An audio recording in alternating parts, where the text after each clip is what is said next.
ഗുരുർബ്രഹ്മാ ഗുരുർവിഷ്ണു ഗുരുർദേവോ മഹേശ്വരഃ ഗുരു സാക്ഷാത് പരം ബ്രഹ്മ തസ്മൈ ശ്രീ ഗുരവേ നമഃ.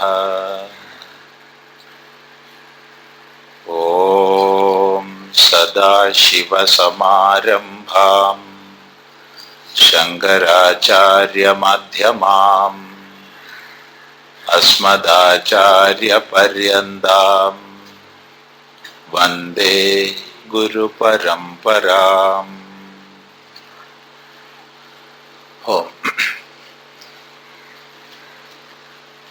ഇവിടെ പ്രതിവർഷം ഇപ്രകാരമുള്ള ഒത്തുചേരല് കുറച്ചായി, 9ാമത്തെ പ്രാവശ്യമായി എന്നിപ്പോ ഓർമ്മിപ്പിക്കപ്പെട്ടു. ഇതിനകം പല വിഷയങ്ങളും നമ്മൾ ചിന്തിച്ചു.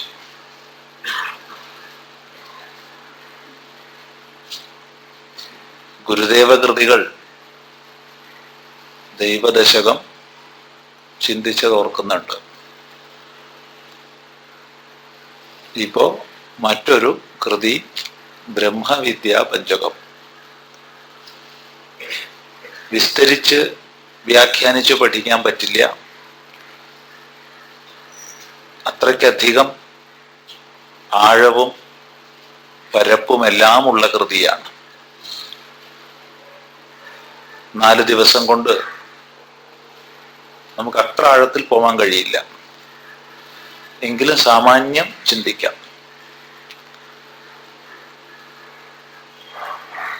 ഈ ചിന്തയിൽ ഉണ്ടാവുന്ന ഏത് സംശയങ്ങളും മടിക്കാതെ മറയ്ക്കാതെ ചോദിക്കണം. അറിയുന്നതാണെങ്കിൽ അവയ്ക്ക് സമാധാനം പറയും, അപ്പോഴേ അത് പൂർണ്ണമാവുള്ളൂ. വലിയൊരു മുഖവുരയുടെ ആവശ്യം ഇവിടെ ഇല്ല. കാരണം ഗുരുദേവനെ കുറിച്ചും ഗുരുദേവന്റെ പാരമാർത്ഥികമായ ആത്മനിഷ്ഠയിൽ ഉറച്ചുകൊണ്ടുള്ള ലോകവ്യവഹാരങ്ങളെ കുറിച്ചും ഒക്കെ അറിയുന്നവരാണ് ഇവിടെ ഇരിക്കുന്നവരൊക്കെ. അതുകൊണ്ട് ആ വക വിഷയങ്ങളെ ഉപക്രമമായി അധികം പറയണമെന്ന് തോന്നുന്നില്ല. പക്ഷെ ഒന്ന് മാത്രം പറയട്ടെ, നാം ഗുരുദേവ കൃതികൾ ഏത് പഠിക്കുകയാണെങ്കിലും അത് ദേവീദേവന്മാരെ സ്തുതിച്ചുകൊണ്ടുള്ളതായിക്കൊള്ളട്ടെ, പരമമായ അദ്വൈതത്തിന്റെ താല്പര്യത്തെ പ്രതിപാദിക്കുന്നതാവട്ടെ,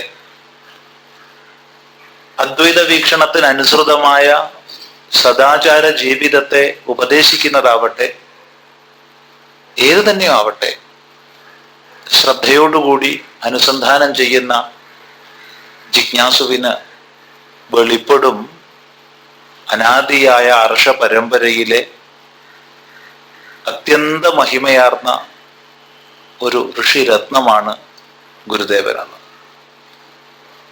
ഋഷിക്ക് മാത്രമേ പറയാൻ കഴിയൂ അങ്ങനത്തെ വരികളാണ് അവിടുന്ന് പുറത്തേക്ക് വന്നിട്ടുള്ളത്. വിശേഷിച്ചും ആത്മോപദേശ ശതകം ശ്രദ്ധയോടുകൂടി നമ്മൾ പഠിക്കുകയാണെങ്കിൽ ഓരോ ശ്ലോകവും ഒരു ഉപനിഷത്താണെന്ന് മനസ്സിലാവും. ഓരോ ശ്ലോകവും അങ്ങനെയുള്ള ആർഷമായ കൃതിയാണ് നമ്മൾ പഠിക്കുന്നത്. ഗുരുദേവ കൃതികളിൽ സംസ്കൃത ഭാഷയിലും മലയാള ഭാഷയിലും തമിഴ് ഭാഷയിലും ഒക്കെ തന്നെ ഒരുപാടുണ്ട്. മലയാള ഭാഷയിൽ ഇന്നത്തെ വ്യാവഹാരിക മലയാളത്തിൽ നിന്ന് ഭിന്നമായി അക്കാലത്തെ വ്യാവഹാരിക ഭാഷയാണ് ഏറെ പ്രയോഗിച്ചു കാണുന്നത്.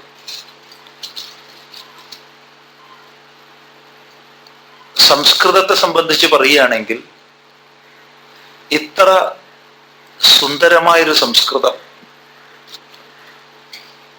ആചാര്യസ്വാമികളുടെ കൃതികളുടെ കൂട്ടത്തിൽ പേര് വയ്ക്കാതെ ഗുരുദേവ കൃതികൾ ചേർത്താൽ ഒരാൾക്കും വേർതിരിക്കാൻ കഴിയില്ല. ദാർശനികമായും ശ്രീ ശങ്കരൻ എന്തോ പറഞ്ഞു, നമുക്കും അതേ പറയാനുള്ളൂ എന്ന് ഗുരുദേവൻ ആവർത്തിച്ചിട്ടുണ്ട്. ഒന്നാന്തരം അദ്വൈത വേദാന്തത്തിന്റെ പ്രകാശകങ്ങളാണ് ഓരോ കൃതിയും തന്നെ. ഏതിനെ അതിശയിക്കും എന്ന് പറയാൻ സാധ്യമല്ല.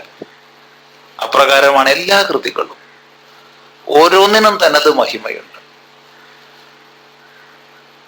ചിലപ്പോൾ പ്രാർത്ഥനാ ഗീതം പോലെയൊക്കെ മനസ്സിലാക്കുന്ന ദൈവദശകം നമ്മൾ വിചാരം ചെയ്യാൻ പുറപ്പെട്ടു കഴിഞ്ഞാൽ ഉപനിഷത് സമമാണെന്ന് മനസ്സിലാവും. അതിൻ്റെ ഗഹനത അപാരം തന്നെയാണ്. അതേസമയത്ത് ലളിതമായി ചൊല്ലാനും സാധിക്കും. ശരി, നമുക്ക് അധികം പറഞ്ഞാൽ ഈ ബ്രഹ്മവിദ്യാ പഞ്ചകം അധികം ചിന്തിക്കാനാവില്ല. ഏതായാലും അപ്രകാരമുള്ള ഗുരുദേവ കൃതികളിൽ സംസ്കൃത ഭാഷയിൽ രചിക്കപ്പെട്ട, ശുദ്ധ സംസ്കൃത ഭാഷയിൽ രചിക്കപ്പെട്ട ഒരു ഉത്തമ കൃതിയാണ് ബ്രഹ്മവിദ്യാ പഞ്ചകം. പഞ്ചകം എന്നാൽ 5 അടങ്ങുന്നത്. ഇതിൽ 5 ശ്ലോകങ്ങളാണ് ഉള്ളത് എന്നതുകൊണ്ട് പഞ്ചകം എന്ന് പേര് വന്നു. എന്താണ് ഈ പഞ്ചകത്തിന്റെ പ്രതിപാദ്യം? ബ്രഹ്മവിദ്യയാണ്. ഇവിടെ മറ്റൊന്നിനെ കുറിച്ചും ചിന്തിക്കുന്നില്ല. കേവലമായ ബ്രഹ്മവിദ്യ മാത്രമാണ് ഇവിടെ വിചാരത്തിന് വിധേയമാകുന്നത്. അതുകൊണ്ട് ബ്രഹ്മവിദ്യയെ വിചാരം ചെയ്യുന്നതായതുകൊണ്ട് ഇത് ബ്രഹ്മവിദ്യ 5 ശ്ലോകങ്ങളിൽ അവതരിപ്പിക്കപ്പെട്ടതായതുകൊണ്ട് പഞ്ചകം. ബ്രഹ്മവിദ്യാം സർവവിദ്യാ പ്രതിഷ്ഠാം എന്നൊക്കെ നമുക്ക് ഉപനിഷത്തിൽ കാണാം. സകല വിദ്യകളുടെയും പ്രതിഷ്ഠയാണ് ബ്രഹ്മവിദ്യ.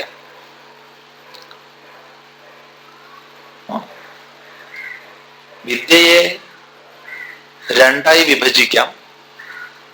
അപരാവിദ്യയും പരാവിദ്യയും. ഭൂതഭൗതിക സംഘാതങ്ങളെ കുറിച്ചുള്ള അറിവുകൾ, നാമരൂപാത്മക പ്രപഞ്ചത്തെക്കുറിച്ചുള്ള അറിവുകൾ,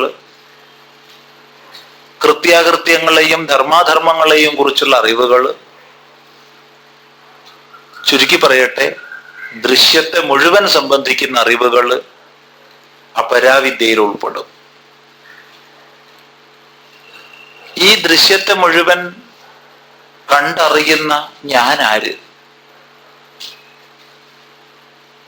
ആ ഒരു ദൃക്കിനെ കുറിച്ചുള്ള അറിവ്, ആ അറിവിന്റെ ഗ്രന്ഥഭാഗവും അപരാവിദ്യ തന്നെയാണ്. ആ അറിവിനെ പ്രതിപാദിക്കുന്ന ഗ്രന്ഥങ്ങളും അപരാവിദ്യയാണ്. പക്ഷേ ആ അറിവുണ്ടല്ലോ, സംശയ വിപര്യങ്ങളെല്ലാം നീങ്ങിയ സാക്ഷാത്കൃതമായ അറിവ്, അതിനെയാണ് നമ്മൾ പരാവിദ്യ, ബ്രഹ്മവിദ്യ എന്നൊക്കെ പറയുന്നത്. ശ്രദ്ധിക്കുക. അഥ പരാ യയാ തദക്ഷരമധിഗമ്യതേ. യാതൊന്നിലൂടെയാണോ അക്ഷര സാക്ഷാത്കാരം, നാശരഹിതമായ സത്യത്തെ സാക്ഷാത്കരിക്കുന്നത്, അതാണ് പരാവിദ്യ. പരാവിദ്യ തന്നെയാണ് ബ്രഹ്മവിദ്യ. ബ്രഹ്മത്തെ പ്രതിപാദിക്കുന്നത് കൊണ്ട്, ബ്രഹ്മത്തെ ബോധിച്ചിരിക്കുന്നത് കൊണ്ട്, ബ്രഹ്മത്തെ ബോധിപ്പിക്കുന്നത് കൊണ്ട് ബ്രഹ്മവിദ്യ. എന്താകുന്നു ബ്രഹ്മം എന്നാൽ? വാക്കിന് വിഷയമല്ല. എങ്കിലും അപാര കൃപാവാന്മാരായ ഋഷീശ്വരന്മാര് വാക്കിന് വിഷയമല്ലാത്തതെങ്കിലും കേവലം നമ്മളോടുള്ള കൃപ ഒന്നുകൊണ്ട് മാത്രം പലവിധ ലക്ഷണങ്ങളെ കൊണ്ട് പരമമായ സത്യത്തെ ഉപദേശിക്കും. ഈ പ്രപഞ്ചത്തിന്റെ മുഴുവൻ അടിസ്ഥാന കാരണം എന്താണെന്ന് നീ ചിന്തിക്കൂ. ഈ നാമരൂപാത്മക വൈചിത്ര്യം മുഴുവൻ എന്തിലാണ് നിലനിൽക്കുന്നതെന്ന് നീ ചിന്തിക്കൂ. ഈ നാമരൂപാത്മക വൈചിത്ര്യമൊക്കെ എന്തിലേക്ക് വിലയിക്കുമെന്ന് നീ ചിന്തിക്കൂ. ആ പരമമായ സത്യത്തെയാണ് ബ്രഹ്മമെന്ന് പറയുന്നതെന്ന് ഋഷി ഉപദേശിക്കും. ഇതാണ് ബ്രഹ്മത്തെക്കുറിച്ചുള്ള പരമമായ ഒരു ഉപദേശം. യതോവാ ഇമാനി ഭൂതാനി ജായന്തെ യേന ജാതാനി ജീവന്തി യത് പ്രയന്തി അഭിസംവിശന്തി തദ് വിജിജ്ഞാസസ്വ തദ് ബ്രഹ്മേതി എന്നുള്ള മന്ത്രത്തിന്റെ ലളിതമായ അനുവാദമാണ് ഇപ്പൊ പറഞ്ഞത്. ഇപ്പൊ സർവകാരണമെന്തോ, സർവ അധിഷ്ഠാനമെന്തോ, സർവനിധനമെന്തോ അതാണ് ബ്രഹ്മം എന്നർത്ഥം. സൂത്ര സമാനമുള്ള ഒരു വേദവാക്യമുണ്ട്, തജ്ജലാൻ എന്ന്. സർവം ഖലു ഇദം ബ്രഹ്മ തജ്ജലാൻ ഇതി ശാന്ത ഉപാസീത. സർവം ഖലു ഇദം ബ്രഹ്മ, ഖലു നിശ്ചയമായും, ഇദം സർവം ഇതെല്ലാം. ഇതെല്ലാം എന്ന് പറഞ്ഞാൽ കാണപ്പെടുന്ന, കേൾക്കപ്പെടുന്ന, രുചിക്കപ്പെടുന്ന, വാസനിക്കപ്പെടുന്ന, സ്പർശിക്കപ്പെടുന്ന, ചിന്തിക്കപ്പെടുന്ന, ശാസ്ത്രങ്ങളിലൂടെ പറയപ്പെടുന്ന സകലവും. ബ്രഹ്മാവ് മുതൽ പുൽക്കൊടി വരെ എന്തുണ്ടോ അതിന് മേപ്പെട്ടും കീഴ്പ്പെട്ടും എന്തുണ്ടോ എല്ലാം. ഇദം സർവം ഖലു നിശ്ചയമായും ബ്രഹ്മമാണ്. സത്യഭിന്നമായിട്ടൊന്നില്ല, എല്ലാം സത്യം തന്നെ. എന്തുണ്ടെന്ന് പറയുന്നുണ്ടോ അതെല്ലാം ബ്രഹ്മം തന്നെ. ഞാനുണ്ട്, നീയുണ്ട്, അതുണ്ട്, ഇതുണ്ടെന്ന് പറയുന്നു എങ്കിൽ ആ ഉണ്മ എന്ത്? അതിനെ ബ്രഹ്മം എന്നറിയൂ, അതിനെ ഈശ്വരൻ എന്നറിയൂ. ശ്രദ്ധിക്കുക. അതുകൊണ്ട് നമ്മൾ ഈശ്വരനുണ്ട് എന്ന് ആരോടും തർക്കിക്കാനൊന്നും പോകരുത്. ഒരാൾ പറയാ ഈശ്വരനില്ല, റൈറ്റ്, വേണ്ട, കഴിഞ്ഞു. അവിടെ ഈശ്വരൻ ഉണ്ടെന്ന് തർക്കിക്കാൻ പോകേണ്ട ആവശ്യമില്ല. എന്തുകൊണ്ട്? ഈശ്വരൻ ഉണ്ടെന്ന് പറയുമ്പോൾ ഈശ്വരൻ അല്ലാത്ത എന്തോ ഉണ്ടോ എന്ന് ശങ്ക വരും. നമ്മുടെ പക്ഷത്തിൽ ഈശ്വരൻ ഉണ്ടെന്ന് പറയേണ്ട ആവശ്യമില്ല, ഈശ്വരനെ ഉള്ളൂ എന്നതുകൊണ്ട്. ഈശ്വര ഭിന്നനായിട്ടൊരാളില്ല. ഇതാണ് നമ്മുടെ വീക്ഷണം. ചിലപ്പോൾ സംശയം വരും, അപ്പൊ സ്വാമി ചെകുത്താനുണ്ടെന്ന് പറഞ്ഞാലോ? ചോദ്യം. ഒരാൾ പറഞ്ഞു ചെകുത്താനുണ്ട്, റൈറ്റ്. ചെകുത്താനുണ്ടോ? ഉണ്ട്. ഉണ്ടെങ്കിൽ ആ ഉണ്മ ഈശ്വരനാണ്. ഇപ്പൊ ചെകുത്താന്റെ ഉണ്മ ഈശ്വരനാണ്. അതുകൊണ്ട് തന്നെ നമ്മൾ അവനെ കല്ലെറിയാൻ പോവില്ല ഒരിക്കലും. ചെകുത്താൻ ഉണ്ടെന്ന് ആരെങ്കിലും പറഞ്ഞാൽ 10 ജില്ലാനം തമ്മിലുള്ളതൊക്കെ ഒത്തുകൂട്ടി കടയിൽ പോയി ഒരു നിലവിളക്ക് വാങ്ങിക്കൊണ്ടുവരും, എണ്ണ ഒഴിച്ച് തിരിയിട്ട് കത്തിക്കും. ചെകുത്താനെ, ഞാനും ഭാര്യയും കുട്ടികളും, അല്ലെങ്കിൽ ഞാനും ഭർത്താവും കുട്ടികളും വെളിച്ചത്തിൽ ഇരിക്കുമ്പോൾ നീ മാത്രം ഇരുട്ടത്തിരിക്കരുത്, ഇരിക്കട്ടെ ഒരു വിളക്ക് നിനക്ക്. കഴിഞ്ഞില്ല, എന്നാലും നമുക്ക് സന്തോഷാവില്ല. പിറ്റേന്നുള്ള പൈസയൊക്കെ ഒരു കൂട്ടി ഒരു ഉരുളി മേടിക്കും. നമ്മളെ വീട്ടിൽ ചിലപ്പോ പുഴുങ്ങലരി ചോറൊക്കെയായിരിക്കും ഉണ്ടാ, പക്ഷെ ചെറുത്താൻ അത് പോരാ. നല്ല കിട്ടാവുന്നതിൽ വെച്ച് ഏറ്റവും നല്ല ഉണങ്ങലരി മേടിക്കും, നല്ല സാത്വികമായത്. ശർക്കരയും തേങ്ങയും നെയ്യൊക്കെ ആക്കിയിട്ട് ഒരു പായസം ഉണ്ടാക്കും, നേദിച്ചു കൊടുക്കും. ചെറുത്താനെ നീ കഴിക്കും, ഞാനും എൻ്റെ ഭാര്യയും കുട്ടികളും ഭക്ഷണം കഴിക്കുമ്പോൾ നീ പട്ടിണി കിടക്കരുത്. ചിന്തിക്കുക. അതാണ് ഹിന്ദുവിന്റെ വീക്ഷണം, അതാണ് ഭാരതം നൽകിയ സന്ദേശം. കല്ലെറിയല്ല, ചെകുത്താനെ പോലും ബഹുമാനിക്കുക, സ്നേഹിക്കുക. കാരണം എന്ത്? ചെകുത്താൻ ഉണ്ടെങ്കിൽ ആ ഉണ്മ ഈശ്വരനാണ്. നീയുണ്ടോ? ഉണ്ടെങ്കിൽ ആ ഉണ്മ ഈശ്വരനാണ്. ഞാനുണ്ടോ? ആർക്കെങ്കിലും സംശയമുണ്ടോ ഞാനുണ്ട് എന്നുള്ളതിൽ? അല്ല, ഞാനില്ലേ എന്ന് സംശയമുള്ള ആരെങ്കിലും കൂട്ടത്തിലുണ്ടോ? ഇല്ല. എല്ലാവർക്കും ആത്മാവ് പ്രസിദ്ധമാണ്. ആത്മജ്ഞാനികളല്ലാത്ത ആരും ലോകത്തിലില്ല. എല്ലാവരും ആത്മജ്ഞാനികളാണ്. ആത്മജ്ഞാനമില്ലാത്ത ഒരാൾ പോലും ലോകത്തിലില്ല. ഞാൻ ഉണ്ട് എന്നുള്ളത് ആർക്കെങ്കിലും സംശയമുണ്ടോ? ഇല്ല. ഈ ഉണ്മയാണ് ഈശ്വരൻ, ഈ ഉണ്മയാണ് ആത്മാ. മനസ്സിലാക്കുക. സർവം ഖലു ഇദം ബ്രഹ്മ, ഇതെല്ലാം ആ ഉണ്മയാണ്. എന്നിട്ട് പറഞ്ഞു തജ്ജലാൻ തസ്മാത് ജായതേ, അതിൽ നിന്നാണ് എല്ലാം പ്രകടമാകുന്നത്. തസ്മിൻ ലീയത്തെ, അതിൽ ലയിക്കുന്നു. തസ്മിൻ തേനവ അനിതി, അതിൽ അഥവാ അതിനാൽ ചേഷ്ടിക്കുന്നു. അതാണ് തജ്ജലാൻ എന്ന് പറഞ്ഞ അർത്ഥം. തജ്ജം, തല്ലം, തദനം എന്നീ മൂന്നും ചേർത്തുണ്ടാക്കിയ ശബ്ദമാണ് തജ്ജലാൻ എന്നുള്ളത്. അതിൽ നിന്ന് ഉദ്ഭവിക്കുന്നു, അതിൽ നിലനിൽക്കുന്നു, അതിൽ വിലയിക്കുന്നു. ഓടിൽ നിന്ന് ഉദ്ഭവിച്ചു എന്ന് പറയുന്നു, ഓടായി തന്നെ നിലനിൽക്കുന്നു, ഓടിൽ തന്നെ വിലയിക്കുന്നു. വിളക്കെന്ന ഭാവം. ആ, ഭഗവാൻ ഇതൊന്നും മനസ്സിലാവണില്ലല്ലോ. ശാന്ത ഉപാസിത, നീ ശാന്തനായിട്ടൊന്ന് ഉപാസിക്ക്. ഈ പ്രപഞ്ചത്തിന്റെ വികൃതികളുടെ പിന്നാലെ പരക്കം പായുന്ന നിനക്ക് ഒരിക്കലും ഇത് ഉപാസിക്കാൻ കഴിയില്ല. നീ അന്ധകരണത്തെ ശാന്തമാക്ക്, ഇന്ദ്രിയങ്ങളെ ശാന്തമാക്ക്, മനസ്സിനെ ബുദ്ധിയെ സ്വസ്ഥാനത്തിൽ ഇരുത്ത്. അതിനായിക്കൊണ്ടുള്ള സാധനകൾ വരുന്നുണ്ട്. ഇരുത്തുന്നങ്ങ് പറഞ്ഞുകൊണ്ട് കാര്യമില്ല. അതിനായിക്കൊണ്ട് യോഗ സാധനങ്ങളെ ഉപദേശിക്കുന്നു ആചാര്യൻ. അതിനായിക്കൊണ്ട് സകല സാധനാ വിശേഷങ്ങളെയും ഉപദേശിക്കുന്നു. അങ്ങനെ ഗുരുപദിഷ്ടമായ സാധനകളെ സ്വീകരിച്ച് ആചരിച്ച് അന്ധകരണത്തെ ശാന്തമാക്കി എന്നിട്ട് നീ ഇത് ഉപാസിക്കൂ. ഈ ഒരു പരമമായ ബ്രഹ്മതത്വത്തെ എങ്ങനെ അനുസന്ധാനം ചെയ്യണം? എന്താണ് അതിന്റെ ലക്ഷണം? ആരാണ് അനുസന്ധാനം ചെയ്യേണ്ടത്? ആ അനുസന്ധാനത്തിന്റെ ഫലം എന്താണ്?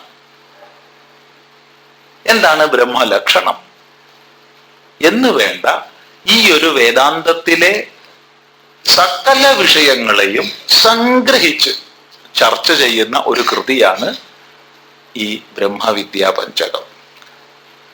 ഇവിടെ ശാന്ത ഉപാസിത എന്നുള്ളത് എങ്ങനെ? ചോദ്യം. എങ്ങനെ ഉപാസിക്കണം? എന്തിനെ ഉപാസിക്കണം? എങ്ങനെ തജ്ജലാൻ എന്ന് പറയപ്പെട്ടു? ഈ വക വിഷയങ്ങൾക്കെല്ലാം ഈ 5 ശ്ലോകങ്ങളിൽ ഗുരുദേവൻ മറുപടി തന്നിരിക്കുകയാണ്. അതുകൊണ്ട് ഇവിടെ സാമാന്യം ചില ആശയങ്ങൾ പറയാനേ കഴിയൂ. നല്ലോണം പോയിട്ട് മനനം ചെയ്യണം. എന്നിട്ടുണ്ടാവുന്ന സംശയങ്ങൾ പിറ്റേന്ന് ചോദിക്കണം. അറിയുന്നതാണെങ്കിൽ പറയൂ. അങ്ങനെ നമുക്ക് പഠിക്കാൻ ശ്രമിക്കാം, അല്പമായിട്ട്. ഏതായാലും ഇവിടെ വേദാന്ത പ്രകരണങ്ങളുടെ മുഴുവൻ ഒരു സമാഹരണം അല്ലെങ്കിൽ ഒരു താത്പര്യമാണ് പറഞ്ഞിട്ടുള്ളതെന്ന് മനസ്സിലാക്കണം. അധികം മുഖവുര നീട്ടിക്കൊണ്ടുപോകുന്നില്ല, നമുക്ക് കൃതിയിലേക്ക് പ്രവേശിക്കാം.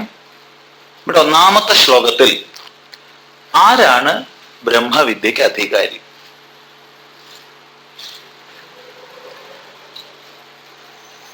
ആരിൽ നിന്നാണ് ഇത് ശ്രവിക്കേണ്ടത്? അല്ലെങ്കിൽ ബ്രഹ്മവിദ്യയിൽ പ്രതിഷ്ഠിതനായിരിക്കുന്ന ആചാര്യനെ പ്രാപിച്ച് എന്താണ് ചോദിക്കേണ്ടത്? ഈ വിഷയങ്ങളെല്ലാം 1-ാം ശ്ലോകത്തിൽ പ്രതിപാദിച്ചിരിക്കുകയാണ്. നോക്കൂ. നിത്യാനിത്യ വിവേകതോ ഹി നിതരാം നിർവേദമാബദ്ധ്യ സദ്വിദ്വാനത്ര ശമാധി ഷട്കലസിത സ്യാന്മുക്തികാമോ ഭുവി പശ്ചാത് ബ്രഹ്മവിദുത്തമം പ്രണതി സേവാദ്യൈ പ്രസന്നം ഗുരും പൃച്ഛേത്. അവിടെ നിൽക്കട്ടെ. നിത്യാനിത്യ വിവേകതോ ഹി നിതരാം നിർവേദമാപദ്യ. നമുക്ക് പഠിച്ച് പിന്നീട് ചൊല്ലാം. ശ്ലോകത്തിന്റെ അർത്ഥമൊക്കെ പഠിച്ചു കഴിഞ്ഞിട്ട് ശ്ലോകം ചൊല്ലാം. നിത്യാനിത്യ വിവേകതഃ ഹി നിതരാം നിർവേദം ആപദ്യ.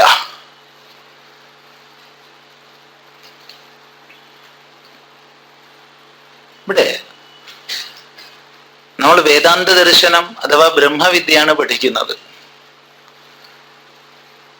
വേദാന്ത ശബ്ദത്താൽ മുഖ്യമായി ഉപനിഷത്തുക്കളാണ് ലക്ഷീകരിക്കപ്പെടുന്നത്. ആ ഉപനിഷത്തുക്കളിൽ പ്രതിപാദിച്ച അദ്വിതീയമായ വിദ്യയാണ് വേദാന്തം. വേദാന്തത്തെ സമ്പൂർണമായി വിചാരത്തിന് വിധേയമാക്കി നമുക്ക് ഒരു മഹാഗ്രന്ഥം സമ്മാനിച്ചിട്ടുണ്ട് ബാദരായണ മഹർഷി. അതാണ് ബ്രഹ്മസൂത്രങ്ങൾ. ഈ ബ്രഹ്മസൂത്രങ്ങളാണ് വേദാന്ത ദർശനത്തിന്റെ പ്രാമാണിക ഗ്രന്ഥം. വേദാന്തം ഉപനിഷത്താണെങ്കിലും വേദാന്ത ദർശനത്തിന്റെ പ്രാമാണിക ഗ്രന്ഥം ഏതാന്ന് ചോദിച്ചാൽ സംശയിക്കരുത്, ബാദരായണ മഹർഷിയുടെ ബ്രഹ്മസൂത്രങ്ങളാണ്. ഈ ബ്രഹ്മസൂത്രങ്ങളിലേക്ക് ഒരു പ്രവേശിക 1-ാമത്തെ സൂത്രത്തിൽ ആചാര്യൻ തരുന്നുണ്ട്. അഥാതോ ബ്രഹ്മജിജ്ഞാസ. ഭഗവാൻ ഭാഷ്യകാരൻ തൻ്റെ ശ്രുതിയുക്തി അനുഭവങ്ങൾക്ക് അനുസൃതമായ ഭാഷ്യത്തിൽ വളരെയധികം വിചാരം ചെയ്യുന്നുണ്ട് എന്താണ് ഈ സൂത്രത്തിന്റെ അർത്ഥം എന്ന്. അഥ അനന്തരം, അതഃ അതുകൊണ്ട്, ബ്രഹ്മജിജ്ഞാസ ചെയ്യപ്പെടുന്നു എന്നാണ് സൂത്രത്തിന്റെ അർത്ഥം. അഥ അനന്തരം എന്ന് ഇതും പറഞ്ഞാൽ തുടങ്ങുന്നത്. ഇതിനെക്കുറിച്ച് ഒരല്പം ചിന്തനം ചെയ്യുന്നത് ഈ ശ്ലോകം മനസ്സിലാക്കാൻ വളരെ ഉചിതമായിരിക്കും. അഥ അനന്തരം. ഇനി ഒരു ഗ്രന്ഥത്തിന്റെ ആരംഭത്തിൽ അധശബ്ദം പറയുന്നത് മംഗളാചരണമാണെന്ന് മാന്യതയുണ്ട്. അനാദികാലമായി തന്നെ അധശബ്ദത്തിന്റെ ഉച്ചാരണം മംഗളവാചിയാണെന്ന് ആചാര്യന്മാര് പറഞ്ഞു തരുന്നുണ്ട്. ഓംകാരശ്ചാധശബ്ദശ്ച ദ്വാവേദൗ ബ്രഹ്മണപുരാ കണ്ഠം ഭിത്വാ വിനിർയാദൗ തസ്മാത് മാംഗളികാവുഭൗ എന്ന്. ഓംകാരവും അധശബ്ദവുമാണ് വേദത്തിന്റെ ആദ്യ ഉച്ചാരണങ്ങൾ. വേദം ആദ്യം അങ്ങോട്ട് പറയണത് ഓം അധ എന്നാണ്. അപ്പൊ വേദത്തിന്റെ, ബ്രഹ്മത്തിന്റെ കണ്ഠം ഭേദിച്ച് ആദ്യമായി പുറത്തേക്ക് വന്ന ശബ്ദം ഓം അധ എന്നതായതുകൊണ്ട് ഓംകാരോച്ചാരണം അധശബ്ദോച്ചാരണം രണ്ടും മംഗളാചരണമായിട്ടാണ് ഇവിടെ മാനിച്ചു വരുന്നത്. അതുകൊണ്ട് സമ്പ്രദായ വിത്തുക്കളൊക്കെ തന്നെ അധ എന്നോ ഓം എന്നോ പറഞ്ഞുകൊണ്ടാണ് ആരംഭിക്കാറ് പതിവ്. അങ്ങനെ ഒരു മംഗളാചരണമായിട്ട് എടുക്കാം അധശബ്ദം എന്നൊരു അഭിപ്രായം പറഞ്ഞു ഭാഷ്യകാരൻ. എന്നിട്ട് പറയാണ്, ഇനി അർത്ഥം പറഞ്ഞുതരാം. അധ അനന്തരം. അനന്തരം എന്ന് പറഞ്ഞാൽ എന്തിന്റെ അനന്തരം എന്ന് ചോദ്യം. ഇപ്പൊ കർമ്മകാണ്ഡത്തിലൊക്കെ അനന്തരം എന്ന് പറഞ്ഞാൽ അവിടെ ഒരുപാട് വേറെയും പരിഗണിക്കേണ്ടതുണ്ട്. ഉദാഹരണം പറഞ്ഞാൽ വൈദികമായ യാഗം ചെയ്യണമെങ്കിൽ അവിടെ ശരീരഗതമായ ചില ന്യൂനതകളൊക്കെ തടസ്സമായിട്ട് വരും. ഇപ്പൊ നമ്മളൊരു വൈദിക യാഗം ചെയ്യാൻ പോവാന്ന് ചോദിക്കും. സ്വാമി ചിദാനന്ദപുരി അല്ല, ഈ ശരീരമുള്ള ആള്, ഈ ശരീരമുള്ള ആള് ഉടനെ വിലക്കും, നിങ്ങൾക്ക് ചെയ്യാൻ അധികാരമില്ല. എന്തേ കാരണം? കുറച്ചൊരു കോങ്കണ്ണുണ്ട്. തമാശയല്ല. അല്ലെങ്കിൽ വേണ്ടില്ല, ഒരാൾക്ക് ചെറിയൊരു മുടന്തുണ്ട്, മാറിക്കോളൂ, അങ്ങോട്ട് വരാൻ പറ്റില്ല, കണ്ടോ ഇരുന്നോട്ടെ, അതിന് വിരോധമില്ല, ചെയ്യാൻ അധികാരമില്ല. അല്ലെങ്കിൽ എന്താ ചെറിയൊരു എന്നിട്ട് വളയുന്നൊരു ഇതില്ലേ, എന്താ കൂഞ്ഞോ എന്താ അതിന് പറയണത്, അത് തന്നെ സാധനം, പറ്റില്ല. അപ്പൊ ഇങ്ങനെ കർമ്മകാണ്ഡത്തിലാണെങ്കിൽ അനധികാര പ്രയോജക ധർമ്മങ്ങൾ ഒരുപാടുണ്ട്. അതൊന്നും ഇവിടെ ചിന്തിക്കാൻ പറ്റില്ല ബ്രഹ്മവിദ്യയിൽ. അപ്പൊ ബ്രഹ്മവിദ്യയിൽ പിന്നെ അഥ എന്ന് പറഞ്ഞ എന്താ അർത്ഥം ചോദ്യം. ചിലപ്പോ എങ്ങനെയാവോ, പൂണൂലിട്ടവരായിരിക്കണം, അങ്ങനെയൊക്കെ വരാം. അതുമല്ല എന്ന് ആചാര്യസ്വാമികൾ പറയും. ഇനി വേദം കർമ്മകാണ്ഡം മുഴുവൻ പഠിച്ചു കഴിഞ്ഞിട്ട് വേദാന്തം അല്ലെങ്കിൽ ബ്രഹ്മവിദ്യ അന്വേഷിക്കാം എന്നാണോ? അതുമല്ല. കർമ്മകാണ്ഡം പഠിച്ചു കഴിഞ്ഞാലേ ജിജ്ഞാസ ഉണ്ടാവും എവിടെയും പറഞ്ഞിട്ടില്ല എന്ന് സമർത്ഥിക്കും. പിന്നെ എന്താ ഈ അഥ എന്നുള്ളതിന്റെ അർത്ഥം നിങ്ങൾ പറഞ്ഞു തരൂ എന്ന് പറയും സ്വയം. അപ്പൊ ഭാഷ്യകാരൻ പറഞ്ഞു തരും, നിത്യാനിത്യ വിവേകം, നിത്യമെന്ത് അനിത്യമെന്ത് എന്ന് വേർതിരിക്കാനുള്ള കഴിവ് ഇതുണ്ടായിരിക്കണം ഒരാൾക്ക്. നമ്മൾ ഈ ലോകത്തെ കാണുന്നുണ്ട്, കാണുന്നതെയൊക്കെ നമ്മൾ അങ്ങോട്ട് സ്വീകരിക്കുന്നുണ്ട്. ഇതെൻ്റെത്, ഇത് നിൻ്റെത് എന്നൊക്കെ പറഞ്ഞിട്ട് നമ്മൾ പലതിനെയും വിഭജിക്കുന്നുണ്ട്. ഇതെനിക്ക് വേണം, ഇന്നെനിക്കത് കിട്ടും, നാളെ ഞാൻ അതിനെ കരസ്ഥാക്കും എന്നൊക്കെ പറഞ്ഞ് പലതിൻ്റെ പിന്നാലെ നമ്മൾ നെട്ടോട്ട് ഓടുന്നുണ്ട്. താൽക്കാലികങ്ങളായ വിഷയങ്ങൾക്ക് വേണ്ടി നമ്മൾ വളരെ ക്ലേശിക്കുന്നുണ്ട്. പക്ഷേ ജീവിതത്തിൽ ഒരു ദശയിലല്ലെങ്കിൽ മറ്റൊരു ദശയിൽ ഏവരും മനസ്സിലാക്കിയേ മതിയാവൂ, ഈ പ്രപഞ്ചത്തിൽ കാണപ്പെടുന്ന വസ്തുക്കളൊക്കെ തന്നെ അനിത്യമാണ്. നിത്യമായിട്ടൊന്നിനെ ഞാൻ കാണുന്നില്ല. പലതിനെയും ഞാൻ ഇതെല്ലാ കാലം ഉണ്ടാവും, എല്ലാ കാലം ഉണ്ടാവും എന്നൊക്കെ വിചാരിച്ചിരുന്നു. പക്ഷേ ധർമ്മത്തിനനുസരിച്ച് ജീവിതം ചിട്ടപ്പെടുത്തുന്ന ഒരാൾക്ക് നിശ്ചയമായും അനുഭവിക്കാൻ സാധിക്കും, അറിയാൻ സാധിക്കും, ഈ പ്രപഞ്ചത്തിലെ വസ്തുക്കളൊക്കെ നശ്വരമാണ്. അനിത്യം അസുഖം ലോകം എന്ന്. അനിത്യമാണ് ഈ ലോകം, സംശയമില്ല. ഉണ്ടാകുന്നതും നിലനിൽക്കുന്നതും വളരുന്നതും മാറ്റങ്ങൾക്ക് വിധേയമാകുന്നതും ക്ഷയിക്കുന്നതും നശിക്കുന്നതുമാണ് ഈ ലോകം. ഷഡ്ഭാവങ്ങളിലൂടെ കറങ്ങുന്നതാണെന്നർത്ഥം. ഇങ്ങനെ ഷഡ്ഭാവങ്ങളിലൂടെ കറങ്ങുന്നു ഈ ലോകം എന്ന് പറയുമ്പോ ഇതിന് അടിസ്ഥാനമായിട്ടൊന്ന് വേണ്ടേ? കാര്യത്തിനൊക്കെയും കാരണമുണ്ടല്ലോ. കാരണമുണ്ടെങ്കിലല്ലേ കാര്യം ഉണ്ടാവാൻ പറ്റൂ. എങ്കിലുണ്ടായി നശിക്കുന്ന ഈ കാര്യപ്രപഞ്ചത്തിന് എന്താണ് കാരണം? ഈ അനിത്യമായ കാഴ്ചവസ്തുക്കൾക്കൊക്കെ എന്താണ് നിത്യമായ അടിസ്ഥാനം? നിത്യമായൊരു അടിസ്ഥാനം ഉണ്ടായേ മതിയാവൂ. നിത്യമായൊരു അടിസ്ഥാനം ഉണ്ടെങ്കിലേ അനിത്യമായത് പ്രകടമാകൂ. ഇവിടെ ഈ വിളക്ക് ഉണ്ടാവുന്നതിന് മുമ്പ് വിളക്കില്ല. ഈ വിളക്ക് തട്ടിമുട്ടി പൊട്ടിപ്പോയാലും വിളക്കില്ല. നടുക്ക് ഇപ്പൊ വിളക്കുണ്ട്.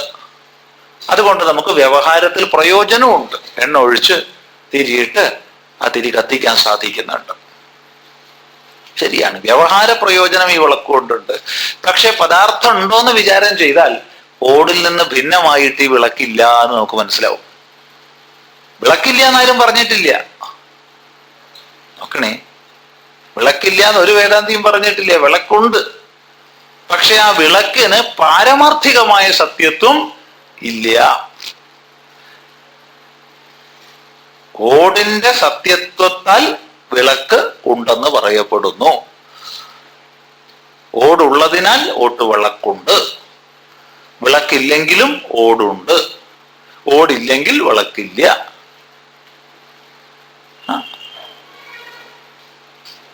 അപ്പോൾ ഈ കാണപ്പെടുന്ന സകല ദൃശ്യഭാവങ്ങൾക്കും പ്രപഞ്ചത്തിനും അനിത്യത്തിനും നിത്യമായൊരു അധിഷ്ഠാനം വേണം. ആ അധിഷ്ഠാനം എന്ത്? ഈ ഒരു വിചാരം നമ്മളിൽ ആവിർഭവിക്കും. എപ്പോ ആവിർഭവിക്കും? ധർമ്മത്തിനനുസരിച്ച് ജീവിതം നയിച്ചാൽ നിശ്ചയമായും ആവിർഭവിക്കും. അർത്ഥം വേണ്ട, കാമം വേണ്ട എന്നൊന്നും പറഞ്ഞിട്ടില്ല. ധർമ്മത്തിനനുസരിച്ച് അർത്ഥകാമങ്ങളെ സ്വീകരിച്ചുകൊണ്ട് ധർമ്മത്തിനനുസൃതമായി ധനം സമ്പാദിക്കുക, ആ ധനം അനുവദിക്കുന്നത്ര മാത്രം കാമിക്കുക എന്ന ക്രമത്തിൽ ആരാണോ ജീവിതത്തെ ചിട്ടപ്പെടുത്തുന്നത്, നിസ്സംശയം പറയാം, അയാൾക്ക് ജീവിതത്തിൽ എന്താണ് നിത്യമായത്, എന്താണ് ഈ നാമരൂപാത്മക പ്രപഞ്ചത്തിന് മുഴുവൻ അധിഷ്ഠാനമായത് എന്നതിനെ അറിയുന്നതിനായിക്കൊണ്ടുള്ള ഉത്കടമായ ഇച്ഛ അയാൾക്കുണ്ടാവും. എനിക്ക് എന്തോ ഒരു പ്രശ്നമുണ്ട് എന്ന് തോന്നിക്കഴിഞ്ഞാൽ ഒരു പരിഹാരവും അതിനില്ല. എന്റെ പ്രശ്നം ദാഹമാണെന്ന് അറിഞ്ഞാൽ പരിഹാരമുണ്ട്. അവൻ വെള്ളം അന്വേഷിക്കും. ഏതുവരെ അന്വേഷിക്കും? വെള്ളം കിട്ടുന്നത് വരെ അന്വേഷിക്കും. അതിന് മധ്യത്തിൽ അവൻ മറ്റൊന്നുകൊണ്ടും തൃപ്തനാവില്ല. വെള്ളം അന്വേഷിക്കുന്ന ഒരുവന് കുറെ രത്നം കൊണ്ടുകൊടുത്തു, അതുകൊണ്ട് അവന് തൃപ്തൻ ആവില്ല ഒരിക്കലും. കൊണ്ടുകൊടുത്ത രത്നമൊക്കെ തന്നെയാ, പക്ഷെ അപ്പൊ അവന് വെള്ളം തന്നെയാ കിട്ടേണ്ടത്. അപ്പൊ ദാഹാർത്തൻ ജലം അന്വേഷിക്കുന്ന പോലെ ഈ ഒരു ജിജ്ഞാസ വന്നു കഴിഞ്ഞാൽ ലോകത്തിൽ ഒരു ശക്തിക്കും അവനെ പിടിച്ചു നിർത്താൻ കഴിയില്ല. അവൻ ആ സത്യാന്വേഷണത്തിന്റെ മാർഗത്തിൽ മുന്നോട്ട് പോകും. നിത്യമായത് എന്ത്? ഈ പ്രപഞ്ചം അനിത്യമാണ്. അനിത്യമായ പ്രപഞ്ചത്തിന് നിശ്ചയമായും ഒരു നിത്യമായ അധിഷ്ഠാനം കൂടിയേ തീരൂ. അതെന്ത്? ഈ സംസാരത്തെ വിലയിരുത്തി, സംസാരത്തെ വിലയിരുത്താനാണ് ആചാര്യം പറയുന്നത്, അല്ലാണ്ട് വിലയിരുത്തണ്ടെന്ന് എവിടെയും പറഞ്ഞിട്ടില്ല. സംസാരത്തെ വിലയിരുത്താനാ പറയുന്നത്. ഉപനിഷത്തിൽ പറയുന്നുണ്ട്, സംസാരമേവ നിസ്സാരം ദൃഷ്ട്വാ സാരതിദൃക്ഷയാ പ്രവ്രജന്തി അകൃതോദ്വാഹ പരം വൈരാഗ്യമാശ്രിതാ എന്ന്. ഈ സംസാരത്തിന്റെ സ്വഭാവം എങ്ങനെയാന്ന് അപഗ്രഥിച്ചു. അപ്പൊ ഇതിന്റെ പേരെന്താ? സംസാരം എന്നാ. സംസാരം എന്ന് പറഞ്ഞാൽ ശരിക്ക് ശ്രീ കുടിലായാം ഗതൗ എന്നുള്ള ധാതുവിൽ നിന്നുണ്ടാവുന്ന ശബ്ദമാണ് സംസാരം. കുടിലഗതിയോടൊത്തത്. അതാണ് സംസാരം എന്ന് പറഞ്ഞ വാക്കിന്റെ അർത്ഥം. കുടിലഗതിയോടൊത്തത്. എന്താ ഈ കുടിലഗതി? ജനിക്കുക മരിക്കുക ജനിക്കുക മരിക്കുക എന്നുള്ളത് തന്നെയാ കുട്ടിലഗതി. പക്ഷേ സൃധാതുവിൽ നിന്നുണ്ടായ ശബ്ദം ആണെങ്കിലും വേറൊരു നിലയ്ക്കും ഇതിൽ അർത്ഥം പറയാം. സംസാരം, നല്ല സാരമുള്ളത് എന്നൊരർത്ഥമുണ്ട്. അതല്ലാട്ടോ അർത്ഥം. ശരിക്കും പറഞ്ഞാൽ നല്ല സാരമുള്ളത് നല്ല സംസാരത്തിന്റെ അർത്ഥം. തെറ്റിദ്ധരിക്കരുതേ. ഞാൻ ചിദാനന്ദ ഗുരുസ്വാമി വന്നിട്ട് നല്ല സാരമുള്ളതാണ് സംസാരം എന്നുള്ളതിന്റെ അർത്ഥം എന്ന് പറഞ്ഞു. ആരോടും പറയരുത്, നമ്മൾ തമ്മിൽ രഹസ്യം പറയുക. വാസ്തവത്തിൽ ശ്രീ കുടിലായാം ഗതവും എന്നുള്ള ധാതുവിനനുസരിച്ചാണത്. അപ്പൊ കുടിലഗതിയോടൊത്തതെന്ന സംസാരത്തിന് അർത്ഥം വേറൊന്നുമല്ല. എങ്കിലും പേര് സംസാരം എന്നാണല്ലോ, സമ്യക്കായ സാരമുള്ളത്. അപ്പൊ എന്താ ഒന്ന് പരിശോധിച്ച് കളയാം. വലിയ സാരമുള്ളതാന്ന് പറഞ്ഞല്ലോ, അപ്പൊ ഒന്ന് പരിശോധിക്കാമെന്ന് വിചാരിച്ചു ഒരാള്. അപ്പൊ പരിശോധിച്ചപ്പോ മനസ്സിലായി നിസ്സാരം. നിസ്സാരാണ്. ഇതിന് പേര് സംസാരം എന്ന് വെച്ചിരിക്കുന്നു എന്നല്ലാതെ വസ്തു ഇത് നിസ്സാരാണെന്ന് മനസ്സിലായി, സാരമില്ല എന്ന് മനസ്സിലായി. ശ്രദ്ധിക്കണേ, ഋഷിയുടെ ആ ഒരു പ്രയോഗം ഉണ്ടല്ലോ, സംസാരമേവ നിസ്സാരം, സംസാരം നിസ്സാരം തന്നെ എന്ന് ദൃഷ്ടുവാ, കണ്ടു. അപ്പൊ കണ്ടു കഴിഞ്ഞപ്പോ ചിന്തയായി, എന്നാ ഒരു സാരം ഉണ്ടാവണമല്ലോ ഇതിന് പോന്നൊരു ഒരു താല്പര്യം വന്നു. ഇപ്പൊ ഇതിനിപ്പോ സാരമൊന്നും ഇല്ലെങ്കിൽ ഇതിന് അടിസ്ഥാനമായിട്ടൊരു സാരം വേണ്ടേ? ഇല്ലെങ്കിൽ എങ്ങനെ നിലനിൽക്കും?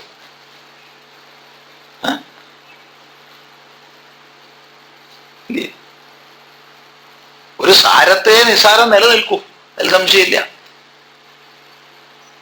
വേദാന്ത ശാസ്ത്രം പഠിച്ചു തുടങ്ങുന്നവർക്ക് തന്നെ മടുത്ത ദൃഷ്ടാന്തമാണ്. പക്ഷെ മടുക്കാൻ പാടില്ല കയറും പാമ്പും.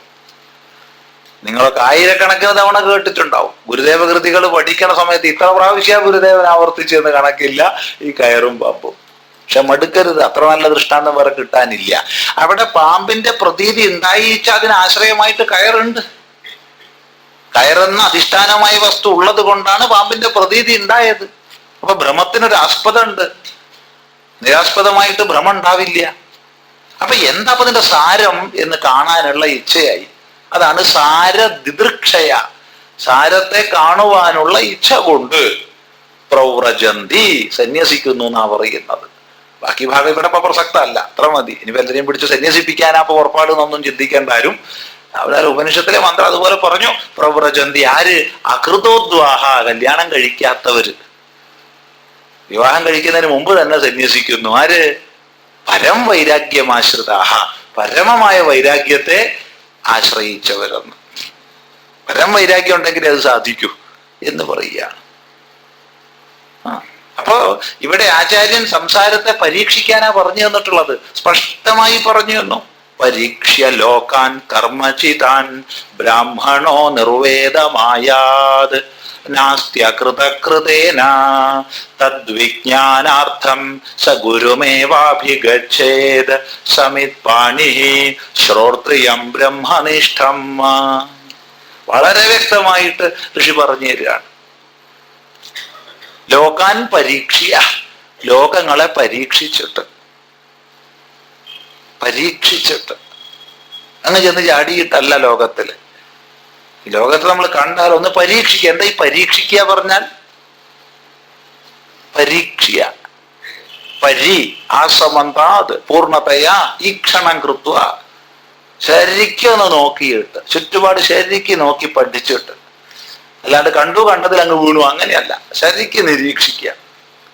ഇനി വേറൊന്ന് പറയട്ടെ, ഏത് വസ്തുവെ നമ്മൾ ശരിക്ക് നിരീക്ഷിക്കണമെങ്കിലും അതിൽ നിന്നൊന്ന് മാറി എന്നാലേ സാധിക്കൂ.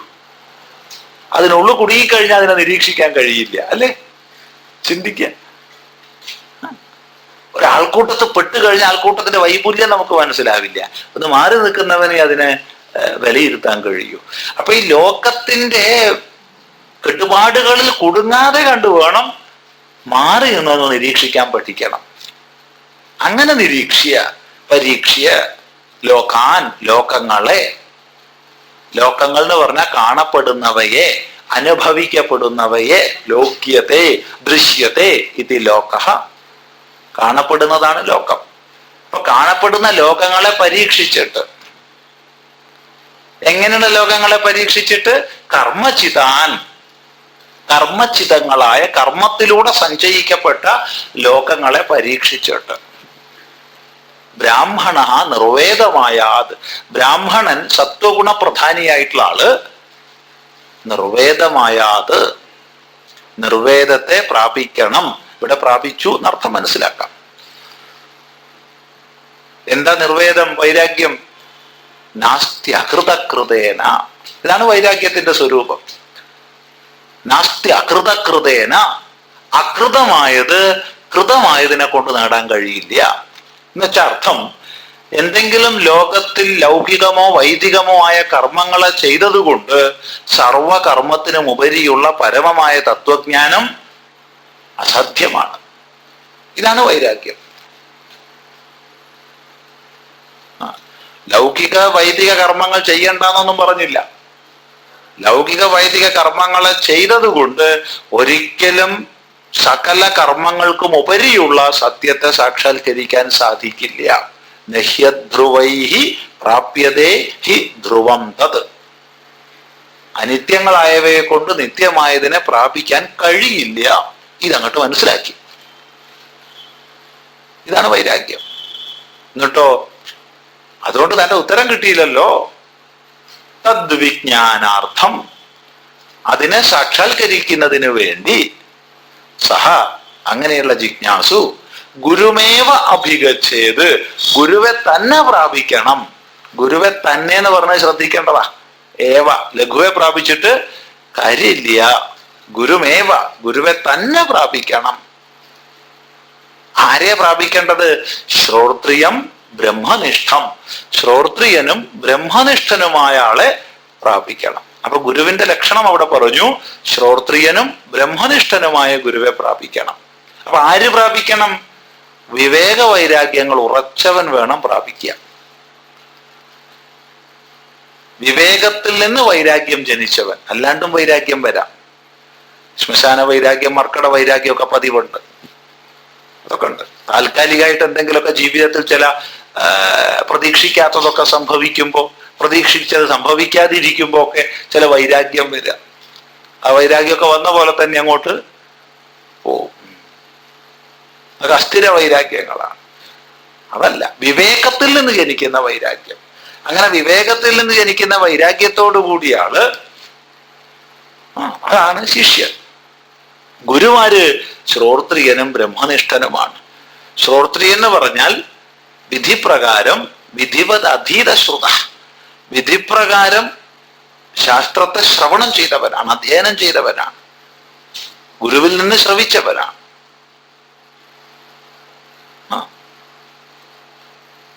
അതുകൊണ്ട് മാത്രം കാര്യമില്ല, ബ്രഹ്മനിഷ്ഠനായിരിക്കണം. താൻ ഉപദേശിക്കുന്ന പരംബ്രഹ്മതത്വത്തിൽ അഭിന്ന വൃത്തിയിൽ കഴിയുന്നവനായിരിക്കണം. ഇവിടെ ഒരു ചോദ്യം വരുന്നുണ്ട്.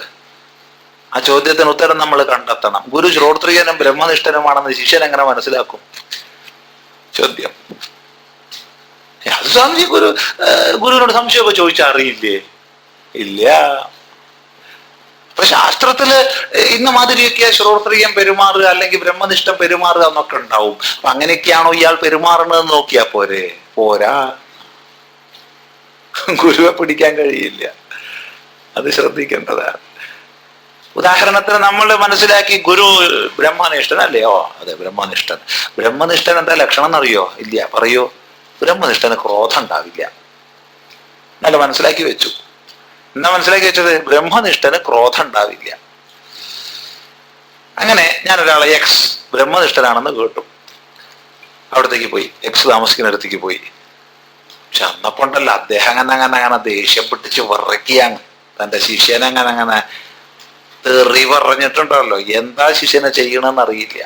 അങ്ങനെയാ നിൽക്കണത്. ഉടനെ ഞാൻ മനസ്സിലാക്കി ഇയാൾ ബ്രഹ്മനിഷ്ഠനല്ല. എന്തുകൊണ്ട്? ഇയാൾക്ക് ദേഷ്യം പിടിച്ചിരിക്കുന്നു.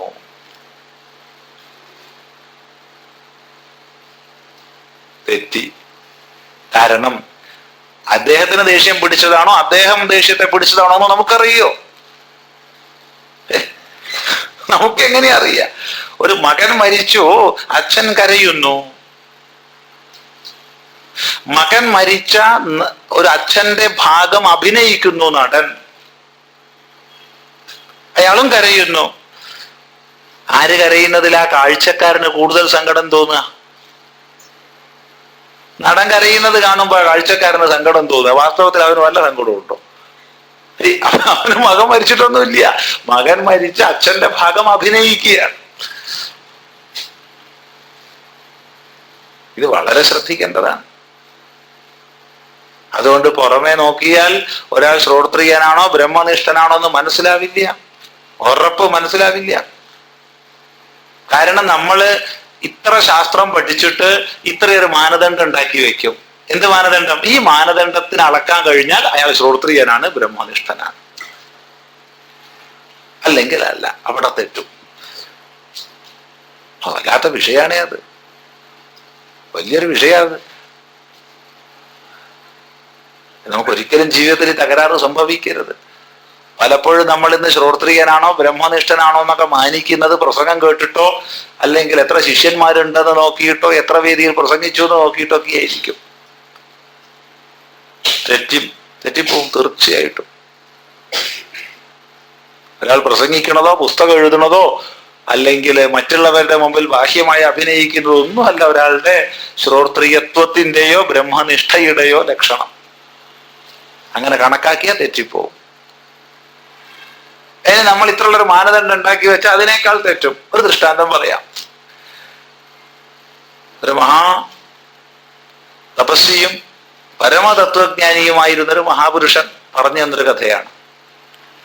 അദ്ദേഹം ഈ കഥ പറഞ്ഞു തരുന്ന സമയത്ത് അദ്ദേഹത്തിന്റെ ദേഹത്തിന്റെ പ്രായം ഒരു 90-92 വയസ്സുണ്ട്. അദ്ദേഹത്തിന്റെ ചെറുപ്പത്തിൽ നടന്നൊരു സംഭവ. ഇത് പറഞ്ഞു തന്നിട്ട് ഇപ്പൊ ഒരു 10-12 കൊല്ലായി. അത്രയും കൊല്ലം മുമ്പ് നടന്നാന്ന് മനസ്സിലായിക്കൊള്ളണം. ആ കാലത്ത് വലിയൊരു ജീവൻ മുക്ത പുരുഷൻ ജീവിച്ചിരുന്നു അത്രേ, തിരുവണ്ണാമലയ്ക്ക് അടുത്ത് ഒരു സ്ഥലത്ത്. തിരുവണ്ണാമലയ്ക്ക് കുറച്ചപ്പുറത്തൊരു ക്ഷേത്രത്തിൽ. അപ്പൊ ഇദ്ദേഹത്തിന്റെ മഹത്വം എങ്ങനെയൊക്കെയോ കേട്ടറിഞ്ഞ് കേരളത്തില്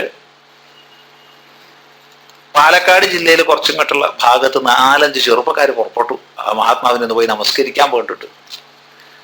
അങ്ങനെ അവര് പോയി.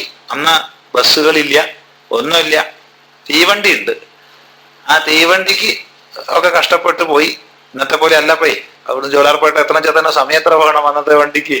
അങ്ങനെയൊക്കെ പോയി അവിടെ അങ്ങോട്ട് കാൽനടയായിട്ട് പോവുക. വളരെ കഷ്ടപ്പെട്ട് ദിവസങ്ങൾ സഞ്ചരിച്ചിട്ട് അവര് ഈ പറഞ്ഞ ക്ഷേത്ര സന്നിധിയിലെത്തി. ഈ മഹാത്മാവിന്റെ അടുത്തെത്തി അവര്. അപ്പൊ ഈ മഹാത്മാവ് ഒരു മുറിയിലിരിക്കുക. എവരവിടുന്നിട്ട് മടങ്ങി. ഇയാളെ കാണണ്ട. ഇയാള് മഹാത്മാവ്, ദുരാത്മാവ്, ഞങ്ങളുടെ ഒരു കഷ്ടകാലം ഇങ്ങനെയുള്ളവന്മാരെയൊക്കെയാണല്ലോ മഹാത്മാവ് എന്ന് വിചാരിച്ചതെന്നും പറഞ്ഞ് അവര് തിരിച്ചു പോന്നു. തിരിച്ചു പോന്നിട്ട് അവരെ പറഞ്ഞയച്ച ഈ കേരളത്തിൽ ഉണ്ടായിരുന്ന മഹാത്മാവിനോട് പറഞ്ഞു, ഞങ്ങളിങ്ങനെ പോയിട്ടോ കാണാണ്ട് തിരിച്ചു പോന്നു. അയാള് മഹാത്മാവൊന്നും അല്ലേ. എന്തേ കാരണം? ഞങ്ങൾ അവിടെ ചെന്നപ്പോ അകത്ത് പൊട്ടിച്ചിരിക്കുകയാണ് മുറിന്റെ ഉള്ളിൽ തമാശ പറഞ്ഞിട്ട്. ആരൊക്കെയോ ചെറുപ്പക്കാരുണ്ട് കൂടിയിരുന്ന് തമാശ പറഞ്ഞ് പൊട്ടിച്ചിരിക്കുക. ഈ പൊട്ടിച്ചിരിക്കുന്ന ആൾ എങ്ങനെയാ മഹാത്മാവുക? അപ്പൊ യവൻ മനസ്സിൽ വിചാരിച്ചത് എന്താ വെച്ചാൽ, മഹാത്മാവാണെങ്കിൽ ഇങ്ങനെ 90 ഡിഗ്രിയിൽ ഇരുന്ന് അല്ലേ, കയ്യൊരു യോഗദണ്ഡമ്മൽ വെച്ച്, താടിയന് നീളാൻ ഇടണ്ടാവില്ല, അത്രയ്ക്ക് അങ്ങോട്ട് നീണ്ട താടി വേണം, ഇനി അങ്ങോട്ട് മെലിയാൻ പാടില്ല, അങ്ങനെ മെലിഞ്ഞിരിക്കണം, അങ്ങനെ 90 ഡിഗ്രി ഇരുന്ന് ശാന്തി ശാന്തി എന്ന് കയറി വന്നാൽ അത് മാത്രം പറയുക. ഇതൊക്കെയാണ് ഒരു മഹാത്മാവ് എന്ന് വിചാരിച്ചു വെച്ചപ്പോ ആരാ കുറ്റക്കാര്? ഇവര് മടങ്ങിയില്ലേ. ഇവരെ പറഞ്ഞയച്ച സ്വാമി പറഞ്ഞു, അത്രേ ഉള്ളൂ, അതിൽ നിങ്ങൾക്ക് പഠിക്കേണ്ടത് പഠിക്കാം. അവിടം വരെ എത്തിയിട്ട് നിങ്ങൾക്ക് കാണാൻ പറ്റിയില്ല. മഹത്സംഗസ്തു ദുർലഭ അഗമ്യ അമോഘശ്ച എന്ന് നാരദൻ പറഞ്ഞ വെറുതെ അല്ല. മഹത്സംഗം ദുർലഭമാണ്. ഇനി എങ്ങനെയെങ്കിലും ഒക്കെ അങ്ങോട്ട് ലഭിച്ചു എന്ന് വിചാരിക്കുക. അഗമ്യ, അതവിടെ കണ്ടത്. അതിനെയും തരണം ചെയ്താലോ അമോഘശ്ച, അത് നമ്മുടെ ജീവിതത്തിൽ ഉണ്ടാക്കുന്ന പരിവർത്തനത്തെ പറയാൻ കഴിയില്ല. നിത്യാനന്ദ പ്രാപ്തിക്കുള്ള ഹേതുവാണ് മഹത്സംഗം. അപ്പോ ശരിക്കും പറയാ, അപ്പൊ പറഞ്ഞ വിഷയം നമുക്ക് ഇതാണ്. ഒരാൾ ബ്രഹ്മനിഷ്ഠനാണോ ശ്രോത്രിയനാണോ എന്ന് പുറമെ നോക്കിയിട്ട് ഒന്നും മനസ്സിലാവില്ല. മഹാത്മാക്കൾ കാമികളെ പോലെ പെരുമാറും, വളരെ കാമുള്ള ആളെ പോലെ പെരുമാറും. സംശയമൊന്നുമില്ല. ശക്ത കർമ്മണ്യ വിദ്വാംസോ യഥാ കുർവന്തി ഭാരത കുര്യാത് വിദ്വാൻ തഥാസക്ത ചികീർഷുർ ലോകസംഗ്രഹം. ഈ ഒരു ന്യായം അനുസരിച്ച് അജ്ഞാനിയെ പോലെ ആസക്തനെ പോലെ മഹാത്മാക്കൾ പെരുമാറിയെന്ന് വരും. നമുക്ക് തിരിച്ചറിയാൻ കഴിയില്ല. ശ്രദ്ധിക്കുക. പലപ്പോഴും ശിഷ്യന്മാർക്ക് പോലും മനസ്സിലാവില്ല. കലാകമ്പളിവാലയെ കുറിച്ച് അദ്ദേഹത്തിന്റെ വളരെ അടുത്ത ശിഷ്യന്മാര് വരെ തെറ്റിദ്ധരിച്ചു. സ്വാമി ആള് മാറിപ്പോയിട്ടുവോ, പണ്ടത്തെ സ്വാമി അല്ല അപ്പോഴത്തെ സ്വാമി. പണ്ട് വളരെ വൈരാഗ്യായിരുന്നു. ഇപ്പോഴോ പൈസ പൈസ പൈസ എന്ന് ഒറ്റ വിചാരേ ഉള്ളൂ. എവിടെ ചെന്നാലും പൈസ ഇരിക്കും, എത്ര കൊടുത്താലും മതിയാവില്ല. സേട്ടുമാരുടെ അടുത്തൊക്കെ പോയിട്ട് അവർ എത്ര കൊടുത്താലും പോരാ, മുഖം സന്തോഷാവില്ല, ഇനിയും വേണം ഇനിയും വേണം എന്നാ പറയുക. അടുത്ത ശിഷ്യന്മാര് വരെ പറഞ്ഞു സ്വാമി മാറിപ്പോയി. പക്ഷേ കാലാകമ്പളിവാലയ്ക്ക് ഒരു ഉദ്ദേശമുണ്ടായിരുന്നു.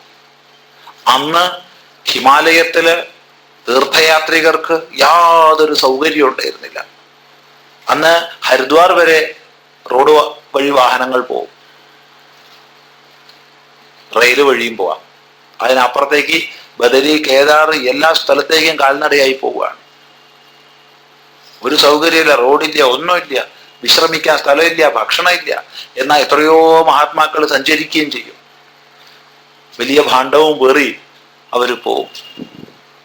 അപ്പോ ഇങ്ങനെ സഞ്ചാരികളായിട്ടുള്ള തീർത്ഥയാത്രികർക്കൊക്കെ വിശ്രമിക്കാൻ വേണ്ട സ്ഥലങ്ങളിൽ വിശ്രമ കേന്ദ്രങ്ങൾ സ്ഥാപിക്കണം. അവർക്ക് ഭക്ഷണത്തിനുള്ള വ്യവസ്ഥ ഉണ്ടാവണം. അവർക്ക് ഒരു ദിവസമെങ്കിലും വിശ്രമിക്കാനുള്ള വ്യവസ്ഥ ഉണ്ടാക്കണം. ഇതായിരുന്നു അദ്ദേഹത്തിന്റെ സങ്കല്പം.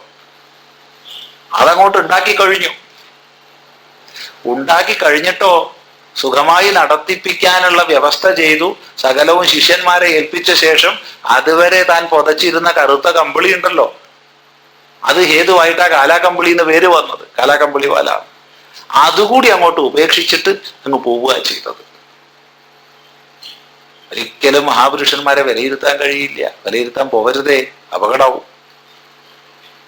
അപ്പൊ അതുകൊണ്ട് ഗുരുനാഥൻ ശ്രോത്രിയനാണോ ബ്രഹ്മനിഷ്ഠനാണോ നമുക്ക് മനസ്സിലാവില്ല. അപ്പൊ പിന്നെ എന്താ വഴിന്ന് ചോദ്യം.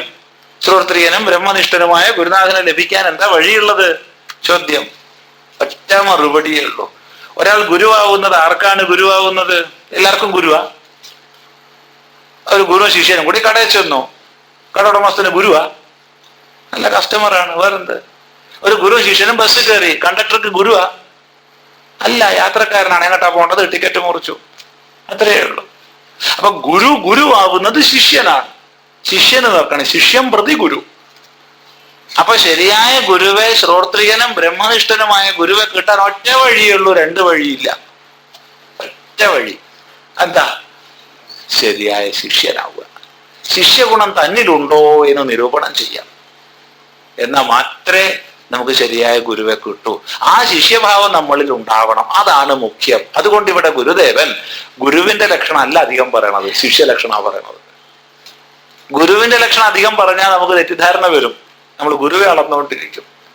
അയ്യോ വലിയ ഗതികേടാ. ഇന്ന് ഇപ്പൊ കുറച്ചു കുറഞ്ഞു. ഒരു 5-6 കൊല്ലങ്ങൾക്ക് മുമ്പൊക്കെ പാശ്ചാത്യ രാജ്യങ്ങളിലൊക്കെ വളരെയധികം പഠിക്കപ്പെട്ട ഒരു പുസ്തകം ഉണ്ടായിരുന്നു. ഭാരതീയ ദർശനത്തെ കുറിച്ച് ആധികാരികം എന്ന മട്ടിൽ പഠിക്കപ്പെട്ടത് UG കൃഷ്ണമൂർത്തിയുടെ പുസ്തകങ്ങൾ. അദ്ദേഹത്തിന്റെ ഫിലോസഫി പുസ്തകം. ജിദ്ദു കൃഷ്ണമൂർത്തി അല്ല, UG കൃഷ്ണമൂർത്തി. അപ്പൊ ഇദ്ദേഹം പല ഗുരുക്കന്മാരുടെ അടുത്തും പോയി എന്നാ പറയണത്. ഇങ്ങനെ ഗുരു ഒന്നും ഇല്ല എന്നാണ് അദ്ദേഹം സമർത്ഥിക്കുന്നത്. എല്ലാവരുടെ അടുത്തും പോയി. ഞാൻ ശിവാനന്ദ സരസ്വതിയുടെ അടുത്ത് പോയി, ഞാൻ തപോവനത്തിന്റെ അടുത്ത് പോയി. മൂഢന്മാര്. കുറച്ച് വേദാന്ത പുസ്തകം അവിടുന്ന് ഇവിടുന്ന് പഠിച്ചിട്ടുണ്ട്, അതിൽ കവിഞ്ഞ് എന്തുണ്ട്? ഒന്നുമില്ല. അങ്ങനെ ഞാൻ ഉത്തരഭാരതത്തിൽ അറിയപ്പെടുന്ന ഗുരുനാഥന്മാരുടെ അടുത്തൊക്കെ പോയി, ഒക്കെ ലഘുവാണെന്ന് ഞാൻ മനസ്സിലാക്കി. അവരുടെ അടുത്തൊന്നും ഒന്നുമില്ല, ഒരു കോപ്പുമില്ല. അപ്പൊ എന്നോട് ഒരാൾ പറഞ്ഞു, ഒരു സായിപ്പ് എന്നോട് പറഞ്ഞു, നിങ്ങൾ മനസ്സിലാക്കിയത് പോരാ, ഒരു മഹാനായ ജീവൻ മുക്ത പുരുഷനുണ്ട്, അദ്ദേഹത്തെ ഒന്ന് പോയി കണ്ടാൽ നിങ്ങളുടെ തെറ്റിദ്ധാരണ മാറും. അതാരുടെ? അതാണ് രമണ മഹർഷി. ജീവൻ മുക്ത മഹാത്മാവാണ്, നിങ്ങളൊന്ന് പോയി കാണണം. ഞാൻ പോയി. പോകുമ്പോൾ തന്നെ എനിക്കറിയാം അവനൊന്നും ഒന്നും അല്ല എന്നുള്ളത്. എന്ത് എങ്കിലും ഇങ്ങനെ പറഞ്ഞതല്ലേ, സായിപ്പല്ലേ പറഞ്ഞത് എന്ന് വിചാരിച്ചു പോയി. അവിടെ ചെന്നപ്പോ ഇയാൾ പയറ് നുറുക്കിക്കൊണ്ടിരിക്കുക. ശ്രദ്ധിക്കണം. ഇയാള് പയറ് നുറുക്കിക്കൊണ്ടിരിക്കുക, ആര്? രമണ മഹർഷി. അടുത്ത് തന്നെ ഒരു കുരങ്ങനും ഇരിക്കുന്നുണ്ട്. അപ്പൊ തന്നെ എനിക്ക് മനസ്സിലായി ഒന്നും അല്ല എന്നുള്ളത്. ഈ പയറ് നുറുക്കിക്കൊണ്ടിരിക്കുന്ന ആളാ മഹാൻ. അപ്പൊ ഞാൻ ചോദിച്ചു, നിങ്ങൾക്ക് എനിക്ക് വല്ലതും തരാൻ സാധിക്കുമോ എന്ന് ചോദിച്ചു. അദ്ദേഹം പറഞ്ഞു, തരാം, നിനക്ക് വാങ്ങാൻ സാധിക്കുമോ? തരാം, പക്ഷെ നിനക്ക് വാങ്ങാൻ സാധിക്കുമോ തിരിച്ചു ചോദിച്ചു. ഇയാൾ എന്തൊരു മൂഢൻ! ഇയാൾക്കറിയോ ഞാൻ ആരാണെന്ന്? 5-ാം വയസ്സിൽ ഗീത പഠിച്ചവൻ, 12-ാം വയസ്സിൽ യോഗവാസിഷ്ടം പൂർത്തിയാക്കിയവൻ, 16 വയസ്സാകുമ്പോഴത്തേക്ക് ഉപനിഷത്ത് 10-ഉം 20 വയസ്സാകുമ്പോഴത്തേക്ക് 108-ഉം പഠിച്ചു തീർന്നവൻ, 25 വയസ്സാകുമ്പോഴത്തേക്ക് ബ്രഹ്മസൂത്രം മുഴുവൻ പഠിച്ചവൻ. ഇങ്ങനെയുള്ള എന്നോട് ചോദിക്കുക, എന്ത്, നിനക്ക് വാങ്ങാൻ പറ്റുമോ എന്ന്? ഇത്ര മൂഢന്മാരാരാ ഉള്ളത് എന്നൊക്കെ പറഞ്ഞാ എഴുതിയിട്ടുള്ളത്. ഒന്ന് ചിന്തിക്കുക നമ്മൾ. വാസ്തവത്തിൽ രമണ മഹർഷി ചോദിച്ച ആ ചോദ്യത്തിൽ എല്ലാം അടങ്ങിയിട്ടുണ്ട്. തരാൻ കഴിയും, വാങ്ങാൻ പറ്റുമോ എന്നാ ചോദ്യം. അത്ര അർത്ഥമുണ്ടതിന്. അപ്പൊ താല്പര്യം ഈ ഗുരുവെ നോക്കി നടക്കുന്നവർക്ക് പറ്റുന്ന കുഴപ്പമായത്. ഞാൻ പാകപ്പെട്ടോ, ഞാൻ ശിഷ്യനായോ, ശിഷ്യ ഗുണങ്ങൾ എന്നിലുണ്ടോ? ഉണ്ടെങ്കിൽ മാത്രമേ ഗുരുവെ നേടാൻ കഴിയൂ. അല്ലാത്ത ഒരാള് സാക്ഷാൽ ശ്രീശങ്കരനെ കണ്ടാലും സാക്ഷാൽ ശ്രീനാരായണ ഗുരുദേവനെ കണ്ടാലും ഒക്കെ ചോദിക്കും, അല്ലയോ മഹാത്മാവേ, ഈ കാലഘട്ടത്തിൽ ശരിയായ ഗുരുനാഥന്മാരുണ്ടോ? ശാസ്ത്രങ്ങളിലൊക്കെ ഗുരുനാഥന്മാരുണ്ടെന്ന് ഞാൻ കേട്ടിട്ടുണ്ട്, പക്ഷെ ഇക്കാലത്ത് ശരിക്കുള്ള ഗുരുനാഥന്മാരുണ്ടോ എന്ന് ചോദിക്കും. ആരോട്? സാക്ഷാൽ ശ്രീ ശങ്കരാചാര്യ സ്വാമികളോട് ചോദിക്കും, ശ്രീനാരായണ ഗുരുദേവനോട് ചോദിക്കും. സംശയമില്ല. അവരെന്ത് പറയും? ശരിയാട്ടോ, അന്വേഷിക്കേണ്ടതാട്ടോ എന്ന് അവരും പറയും. അല്ലാണ്ട് ഞാൻ ഗുരുവാന്ന് ഗുരു പറയില്ല. ആശയം വ്യക്താന്ന് വിചാരിക്കുന്നു. അതുകൊണ്ട് ഗുരുവിന്റെ ലക്ഷണമല്ല നമ്മൾ ഏറെ ചിന്തിക്കേണ്ടത്, പിന്നെ ശിഷ്യ ലക്ഷണമാണ്. ഞാൻ ശിഷ്യനായോ? ഇതാണ് പലരും ചിന്തിക്കാത്തത്. ഇത് വളരെ പ്രധാനമായ വിഷയമാണ്, വളരെ പ്രധാനമാണ്. ഒരു അനുബന്ധമായിട്ട് ചിന്തയ്ക്ക് വേണ്ടി മാത്രം ഒറ്റ വിഷയം പറയാം. ഭഗവത്ഗീതയിൽ അർജുനൻ പറയുന്നു, ശിഷ്യസ്തേഹം ശാധിമാം ത്വാ പ്രപന്നം. ഞാൻ നിന്റെ ശിഷ്യനാണ്, നിന്നിൽ പരിപൂർണമായി സമാശ്രയിച്ചിരിക്കുന്ന എനിക്ക് തത്വോപദേശം ചെയ്യണേ എന്ന്. ഇല്ലേ? ഭഗവാൻ പലതും ഉപദേശിക്കും. വേദാന്തസാരം മുഴുവൻ അങ്ങോട്ട് ഉപദേശിക്കുന്നുണ്ട്. ആ ഉപദേശിക്കുന്ന കൂട്ടത്തിൽ ഭഗവാൻ പറയും, നീ എൻ്റെ ഭക്തനാണ്, നീ എൻ്റെ പ്രിയപ്പെട്ടവനാണ്, നീ എൻ്റെ സഖാവാണ്, നീ എനിക്ക് ഇഷ്ടപ്പെട്ടവനാണ് ഒക്കെ പറയും. ഒരിടത്ത് പോലും ഈ പാവത്തെ ഒന്ന് സന്തോഷിപ്പിക്കാൻ വേണ്ടിയെങ്കിലും നീ എൻ്റെ ശിഷ്യനാണെന്ന് ഭഗവാൻ പറഞ്ഞിട്ടില്ല. അതെന്താ? ഇഷ്ടോസിമേ, പ്രിയോസിമേ, പ്രിയമാണായ എന്നൊക്കെ പറയുന്നത്, ഭക്തോസിമേ ഒക്കെ പറയുന്നുണ്ട്. നീ എൻ്റെ ഭക്തനാണ്, നീ എനിക്ക് ഏറ്റവും പ്രിയപ്പെട്ടവനാണ്, നീ എൻ്റെ ഇഷ്ടനാണ്, കൂട്ടുകാരനാണ്, സഖാവാണ്, എല്ലാമാണ്. ഇതൊക്കെ അംഗീകരിച്ച ഭഗവാൻ എന്തുകൊണ്ട് ഒരിടത്ത് പോലും നീ എൻ്റെ ശിഷ്യനാണെന്ന് പറഞ്ഞില്ല? ചിന്തിക്കുക, ചിന്തയ്ക്ക് വിട്ടുതരുന്നു. വളരെ ചിന്തിക്കാനുള്ള വിഷയം അതിലുണ്ട്. അതുകൊണ്ടൊന്ന് പറയട്ടെ, നമ്മൾ ഗുരുവിന്റെ ലക്ഷണം തേടി നടന്നാൽ നടക്കലേ ബാക്കിയുണ്ടാവുള്ളൂ. ഒന്ന് നമ്മളിലേക്ക് നോക്കുക, ശാസ്ത്രം പറയുന്ന ശിഷ്യ ഗുണം എന്നിലുണ്ടോ? കുറവുണ്ടോ? സാരമില്ല, അതുണ്ടാക്കിയെടുക്കാം. അതിനാണ് ഈ ലോകം. നമുക്ക് ഈ ലോകം എന്തിനാ? നമുക്ക് കൂടുതൽ കൂടുതൽ കൂടുതൽ ഉയരാനുള്ള, അനുഭവങ്ങളെ വിലയിരുത്തി പഠിക്കാനുള്ള, പാഠങ്ങളെ ഉൾക്കൊണ്ട് ഉയരാനുള്ള വേദിയാണ് ഈ ലോകം. നിരാശപ്പെടാൻ ഒന്നുമില്ല ഇവിടെ. അതുകൊണ്ട് നമുക്ക് നമ്മിലേക്ക് നോക്കാം. എന്നിട്ട് ഈ പറയുന്ന ശിഷ്യഗുണം നമുക്കുണ്ടോന്ന് ആദ്യം പഠിക്കാം. എന്തൊക്കെയാ ശിഷ്യഗുണം? പറയാണ്, നിത്യാനിത്യ വിവേകതോ ഹി നിതരാം നിർവേദമാപദ്യ. അവിടെ നിൽക്കട്ടെ. നിത്യാനിത്യ വിവേകതോ ഹി നിതരാം നിർവേദമാപദ്യ. നിത്യാനിത്യ വിവേകത, നിത്യാനിത്യ വിവേകം കൊണ്ട്, നിത്യാനിത്യ വിവേകത എന്ന് പറഞ്ഞാൽ നിത്യാനിത്യ വിവേകം കൊണ്ട്. അവിടെ തസ് പ്രത്യയം പഞ്ചമി അർത്ഥത്തിലാണ്. അപ്പൊ നിത്യാനിത്യ വിവേകത്തിൽ നിന്ന് എന്നാണ് ശരിക്കും പറയേണ്ടത്. നമുക്കത് മലയാളത്തിൽ നിത്യാനിത്യ വിവേകം കൊണ്ട് എന്ന് പറയാം. ശരിക്കും ശുദ്ധമായിട്ടാണ് പറയുകയാണെങ്കിൽ നിത്യാനിത്യ വിവേകത്തിൽ നിന്ന് എന്നാ പറയേണ്ടത്. വൃക്ഷത്തിൽ നിന്ന് വൃക്ഷാത് എന്ന് പറയുന്ന പോലെ. നിർവേദമാപദ്യ, നിർവേദം വൈരാഗ്യം, വൈരാഗ്യത്തെ പ്രാപിച്ചിട്ട്. വൈരാഗ്യം, നിർവേദം, വൈരാഗ്യത്തെ പ്രാപിച്ചിട്ട്. അപ്പൊ എങ്ങനെ വൈരാഗ്യത്തെ പ്രാപിക്കണം? വിവേകം കൊണ്ട് വൈരാഗ്യത്തെ പ്രാപിക്കണം. അല്ലാതെ മറ്റ് തരത്തിലൊന്നും ഉള്ളതല്ല വൈരാഗ്യം. അത് ശ്രദ്ധിക്കണേ.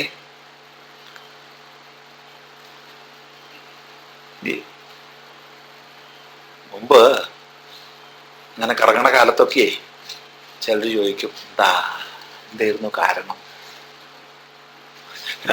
അതെ, ഇപ്പൊ ഒന്നും ആരും ചോദിക്കലില്ല. ഒന്നുകിൽ ചോദിച്ചാൽ വേറെ വല്ല മറുപടിയും കിട്ടുന്നു വിചാരിച്ചിട്ടാണോ, ഇനി അല്ല മടുത്തിട്ടാണോ എന്ന് അറിയില്ല, അല്ല ലോകം കുറച്ചൊന്ന് മനസ്സിലാക്കിയിട്ടാണോ എന്നും അറിയില്ല. ഏതായാലും നമ്മൾ തെണ്ടി കിടക്കണ കാലത്തൊക്കെ ധാരാളം സ്ഥലത്ത് നിന്ന് ചോദിച്ചിട്ടുണ്ട്, അല്ല എന്താ കാരണം എന്നുവെച്ചാൽ വല്ല പ്രേമനൈരാശ്യം വല്ലതും ഉണ്ടായോ, എന്താ വല്ല വിചാരിച്ച വല്ലതും കിട്ടാണ്ടായോ, എന്താ ഇപ്പൊ ഇങ്ങനെയൊക്കെ. അതെ, എന്നെ മാത്രമല്ല രസകരമായിട്ടുള്ളൊരു ഓർമ്മ വരുന്നത്, രസകരമായ ഓർമ്മയാണ്. സന്യാസത്തിനൊക്കെ മുമ്പ് തെറ്റി നടക്കുന്ന കാലത്തുള്ളൊരു ഓർമ്മയാണ്. അന്ന് ഭക്ഷണം കിട്ടിയിട്ടില്ലെങ്കിലും വെള്ളം കിട്ടിയിട്ടില്ലെങ്കിലും ഒക്കെ, വെള്ളം കിട്ടാണ്ടിരിക്കില്ല, ഇത്ര ക്ഷീണിച്ച അവശനായാലും ശരി, ദിവസം കുറിപ്പുകൾ എഴുതി വെക്കും. വഴിയിൽ എവിടെയെങ്കിലും, റോഡ് സൈഡിൽ എവിടെയെങ്കിലും ഇരുന്നിട്ട്, മിക്കവാറും അഭയകേന്ദ്രം റെയിൽവേ സ്റ്റേഷൻ ആയിരിക്കും, അല്ലെങ്കിൽ ബസ് സ്റ്റോപ്പ് ആയിരിക്കും, ചിലപ്പോൾ മരത്തിന്റെ ചോടായിരിക്കും. എവിടെയാണെന്ന് വെച്ചാൽ ഇരുന്ന് എത്തിക്കഴിഞ്ഞാൽ അവിടെ ഇരുന്നിട്ട് അന്നുള്ള കുറിപ്പുകൾ ചുരുക്കി അങ്ങോട്ട് എഴുതി വെക്കും. അങ്ങനെ ഒരു പരിപാടി ഉണ്ടായിരുന്നു. അപ്പൊ 2-3 സ്ഥലത്തും ഒരേ അനുഭവം ഉണ്ടായി. ഞാൻ നടന്നു പോകുമ്പോൾ എന്തി വെക്കും, ഇംഗ്ലീഷൊക്കെ അറിയാം എന്നിട്ടും. മനസ്സിലാക്കുക, ഇംഗ്ലീഷൊക്കെ അറിയാം എന്നിട്ടും എന്തൊരു സഹതാപന്നറിയോ പാവങ്ങളുടെ നോട്ടം കണ്ടാല്. എന്തോ പാവം ചെറിയ. ഇപ്പൊ താല്പര്യം ഈ വൈരാഗ്യം എന്നുള്ളത് എന്താണെന്ന് അറിയാത്തതാണ് തകരാറ്. വൈരാഗ്യം എവിടെ നിന്നുണ്ടാവണം? വിവേകത്തിൽ നിന്നുണ്ടാവണം. മറ്റൊന്നിൽ നിന്നുണ്ടാവുന്നതല്ല വൈരാഗ്യം. മറ്റൊന്നിൽ നിന്നുണ്ടായി വൈരാഗ്യം അത് നഷ്ടാവുകയും ചെയ്യും, സംശയമില്ല. വൈരാഗ്യമൊക്കെ ഉണ്ടാവും, പലതുകൊണ്ടും വൈരാഗ്യം ഉണ്ടാവും. മർക്കട വൈരാഗ്യമൊക്കെ കേട്ടിട്ടില്ലേ? മർക്കട സ്ഥലത്ത് ഇരിക്കും അടങ്ങിയിട്ട്, അത് ചാടിക്കൊണ്ടേയിരിക്കും. ഇന്നിപ്പോ വൈരാഗ്യം പോലെ വൈരാഗ്യം തോന്നും, നാളെ വൈരാഗ്യം വേറെ ആയിരിക്കും, വിശേഷണ രാഗമായിരിക്കും. ഇന്ന് വികടം രാഗം വൈരാഗ്യം, നാളെ വിശേഷണ രാഗം വൈരാഗ്യം. വൈരാഗ്യത്തിന് മാറ്റമൊന്നുമില്ല. അർത്ഥം മനസ്സിലായി വിചാരിക്കുക. വിശേഷണ രാഗം എന്ന് പറഞ്ഞാൽ മനസ്സിലായില്ല. ഇന്നിപ്പോ രാഗം ഒഴിഞ്ഞ വൈരാഗ്യം, നാളെയോ വർദ്ധിച്ച രാഗം വൈരാഗ്യം. അങ്ങനെ ഉണ്ട്, ഈ കാലത്തിന്റെ പോക്ക് അങ്ങനെയാണ്. അതിനെയും വൈരാഗ്യം എന്ന് വ്യാഖ്യാനിക്കാൻ കഴിയും. കുറച്ച് വേദാന്തം ഇവിടുന്ന് പഠിച്ചിട്ടുണ്ടെങ്കിൽ നമ്മൾ എന്ത് വീഴ്ചയെയും വ്യാഖ്യാനിക്കാൻ കഴിയും ലോകത്തിന്റെ മുമ്പിൽ. ശ്രദ്ധിക്കണേ, അടിവര ലോകത്തിന്റെ മുമ്പിൽ, തന്റെ അന്തര്യാമിയുടെ മുമ്പിൽ വ്യാഖ്യാനിക്കാൻ കഴിയില്ല. അവിടെ ഒരു കുത്തുണ്ടല്ലോ, അതിന്റെ മുമ്പിൽ ഒന്നും ചെയ്യാൻ കഴിയില്ല. ലോകരുടെ മുമ്പിൽ പലതും അഭിനയിക്കാം. ശ്രദ്ധിക്കുക, വളരെ ഗൗരവത്തിൽ ചിന്തിക്കേണ്ട ഒരു വിഷയമാണ് ഇപ്പൊ സൂചിപ്പിച്ചത്. അതിന്റെ വിശദീകരണം ആവശ്യമില്ല, നിങ്ങൾ സ്വന്തം വിചാരം ചെയ്തോളൂ എന്താ ഈ പറഞ്ഞ എന്റെ സൂചനകളുടെ വിശദാർത്ഥം എന്ന്. അപ്പൊ അതുകൊണ്ട് വിവേകത്തിൽ നിന്നുള്ള വൈരാഗ്യമായിരിക്കണം. ഇനി വൈരാഗ്യത്തിന്റെ ബാഹ്യഭാവം പലതുകൊണ്ടും വരാം.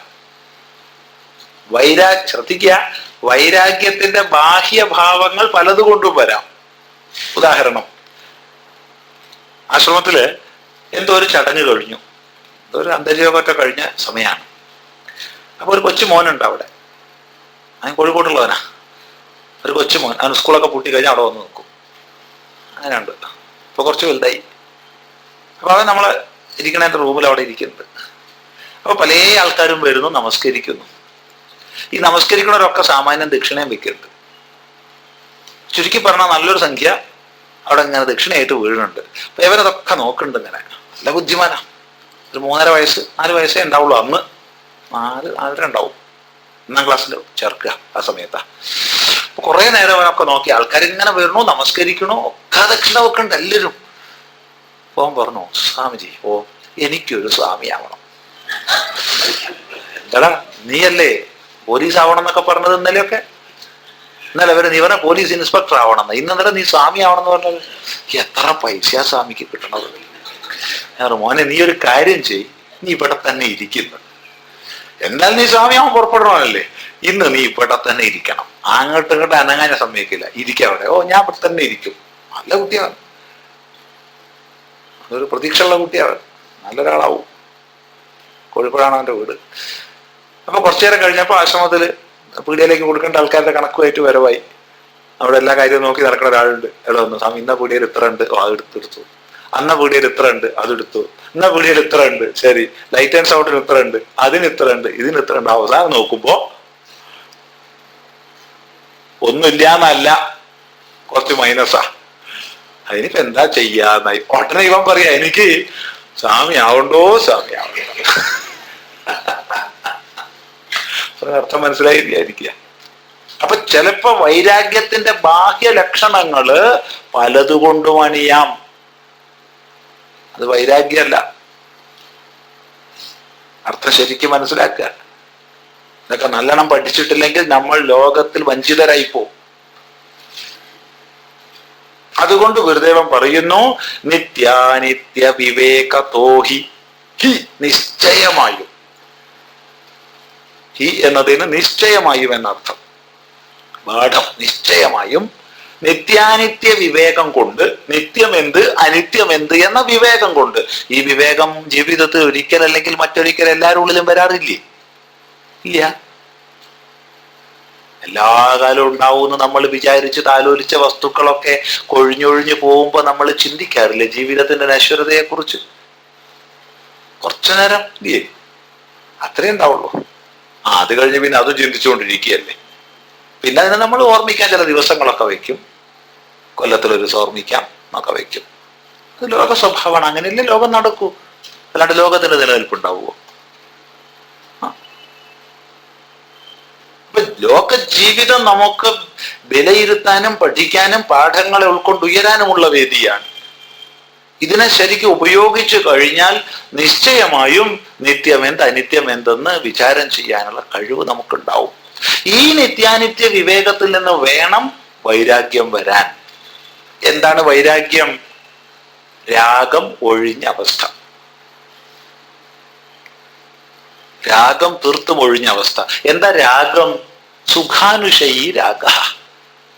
രാഗം എന്ന് പറഞ്ഞാൽ സുഖത്തിനായിക്കൊണ്ട് വിഷയങ്ങളോടുള്ള ഒട്ടിച്ചേരലിനാണ് രാഗം എന്ന് പറയുക. പ്രാപ്തമായ വിഷയങ്ങളോടുള്ള ഒട്ടിച്ചേർന്നുള്ള ഇരിപ്പ്, അതാണ് രാഗം.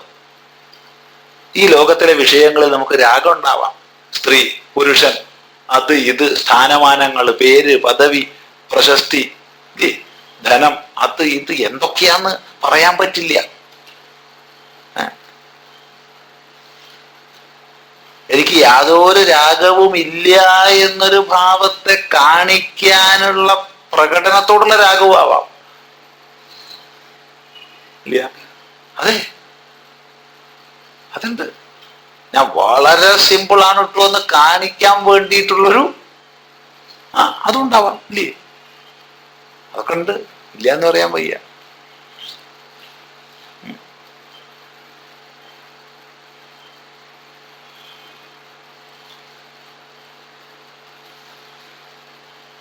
അപ്പൊ അതുകൊണ്ട് രാഗം ഏതെങ്കിലും പ്രകാരത്തിൽ സുഖം നൽകുന്ന വിഷയവുമായി ചേർന്നിരിക്കാനുള്ള മനോഭാവമാണ് രാഗം. ഏതെങ്കിലും പ്രകാരത്തിൽ തനിക്ക് ദുഃഖത്തിന് ഹേതുവാകുമെന്ന് മനസ്സിലാക്കി വിഷയത്തെ അകറ്റാനുള്ള ദ്വേഷമാണ്, അതാണ് ദ്വേഷം, ഭാവം. ഇവിടെ രാഗം ഒഴിഞ്ഞ അവസ്ഥ, രാഗമില്ലാത്ത അവസ്ഥ വൈരാഗ്യം. വിഗതം രാഗം വിരാഗം തസ്യ ഭാവം വൈരാഗ്യം. വിഗതം രാഗം വിരാഗം തസ്യ ഭാവം വൈരാഗ്യം. രാഗം ഒഴിഞ്ഞ അവസ്ഥാവിശേഷത്തിന്റെ ഭാവമാണ് വൈരാഗ്യം. അപ്പൊ ഈ വൈരാഗ്യം ഏതൊക്കെ വിഷയത്തിൽ വേണം? ഈ ലോകത്തിലെ വിഷയങ്ങളിൽ വേണം. ഈ ലോകത്തിലെ വിഷയങ്ങൾ എന്തൊക്കെയാന്ന് ഇപ്പൊ ചുരുക്കി പറയാൻ ആർക്കും സാധ്യമല്ല. എന്തൊക്കെ വിഷയങ്ങളാണുള്ളത്, ഇല്ലേ? വിഷയങ്ങളേ ഉള്ളൂ, കാണുന്നതൊക്കെ വിഷയം തന്നെ. ഇതൊക്കെ വിഷയമല്ലാത്തതെന്ന് ചിന്തിച്ചാൽ മതി. ആ ഇനി ചിലർക്ക് ഈ ലോകത്തിലെ വിഷയങ്ങളിലൊന്നും വലിയ താല്പര്യം ഉണ്ടാവില്ല. പിന്നെ അവര് വിശ്വാസത്തിന്റെ ലോകം സൃഷ്ടിച്ചിരിക്കുക, പരലോകം. അപ്പൊ ഇവിടെ നീ മദ്യപിക്കരുത്. എന്തുകൊണ്ട്? ഇവിടെ മദ്യപിക്കാഞ്ഞാൽ നിനക്ക് അവിടെ ദീർഘകാലം മദ്യപിക്കാം. ഇത് കുറച്ചു കാലമല്ലേ ഉള്ളൂ ലോക ജീവിതം. ഈ ലോക ജീവിതം വളരെ ചുരുങ്ങിയ കാലമേ ഉള്ളൂ. അപ്പൊ ഇവിടെ കുറച്ച് നീ സഹിച്ചും ക്ഷമിച്ചും മദ്യപിക്കാതെ ജീവിച്ചാൽ അവിടെ നിനക്ക് ദീർഘകാലം മദ്യപിക്കാം. പ്ലസ് ഇവിടെ മദ്യപിക്കാതിരിക്കുന്നതോടൊപ്പം നീ ചില വിശേഷ പുണ്യകർമ്മങ്ങളെ ചെയ്താൽ അവിടെ നിനക്ക് വിശേഷ രീതിയിൽ മദ്യപിക്കാം. അതെങ്ങനെയാണ് വിശേഷ രീതിയിൽ മദ്യപിക്കുക? നിനക്ക് നല്ല സ്ഫടികപാത്രത്തിൽ മദ്യം കൊണ്ടുത്തരും സുന്ദരികളായ സ്ത്രീകള്. ഇനി വിശേഷ പുണ്യം നീ ചെയ്തിട്ടുണ്ടെങ്കിൽ സ്വർണപാത്രത്തിൽ മദ്യം കൊണ്ടുത്തരും. അപ്പൊ അതൊക്കെ അങ്ങനെ സ്വപ്നം കണ്ടുകൊണ്ട് ഇവിടെ മദ്യപിക്കാണ്ടിരുന്നോളൂ. ഉദാഹരണം, ഈ ലോകം കുറച്ചല്ലേ ഉള്ളൂ, അവിടെ എന്താ സുഖം എന്ന് നിനക്കറിയോ? തേനും പാലും ഒക്കെ അങ്ങനെ ഒഴുകുകയാണ്. അപ്പൊ ഞാൻ ആലോചിക്കുക എത്ര ഉറുമ്പുണ്ടാവുമെന്ന്. തേനും പാലും ഇല്ലേ? നമ്മൾ എത്ര ശ്രദ്ധിച്ച് ഒരു നല്ല കോർക്കൊക്കെ ഇട്ട് അതിനെ പുറത്ത് ഒരു അടപ്പക്കെട്ട് വെച്ചാലും തേൻ സൂക്ഷിക്കുന്നിടത്ത് കാണാം ഉറുമ്പിനെ. ഇത് അവിടെ അങ്ങനെ ഒഴുകുകയാണെങ്കിൽ സ്ഥിതി എന്താവും? അതിന്റെ കട്ടി കൊണ്ടാ നല്ല സുഖം ഉണ്ടാവുമോ? അവിടെ എനിക്കത് വേണ്ടേ വേണ്ട, ഞാൻ നിശ്ചയിച്ചിരിക്കുക. ഇനി വേറെ രസമുണ്ട്. നമ്മുടെ ഭാരതീയ പുരാണങ്ങളിൽ പറയുന്ന സ്വർഗത്തിന് വേറൊരു പൊല്ലാപ്പുണ്ട്. അവിടെ ഇഷ്ടം പോലെ തിന്നാനും കുടിക്കാനും ഉണ്ടെന്നാ പറയണത്. എന്തൊക്കെ തരം ഭക്ഷണ പദാർത്ഥങ്ങളാണെന്നറിയോ? പക്ഷേ എന്താ സ്വാമി, പക്ഷേ വിശപ്പും ദാഹവും ഉണ്ടാവില്ല. വിശപ്പും ദാഹവും ഇല്ലാച്ചാ ഭക്ഷണം കിട്ടിയിട്ട് എന്ത് കാര്യമുള്ളത്?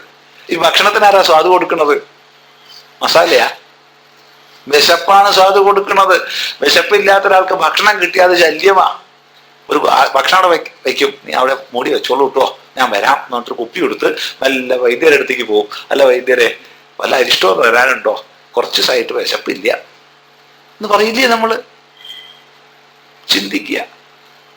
അപ്പൊ ഇതൊക്കെയാണെങ്കിൽ ഇതും വിവേകം ചെയ്യണവരല്ലേ ഇപ്പൊ ഇങ്ങനെയൊക്കെ ചിന്തിക്കുള്ളൂ.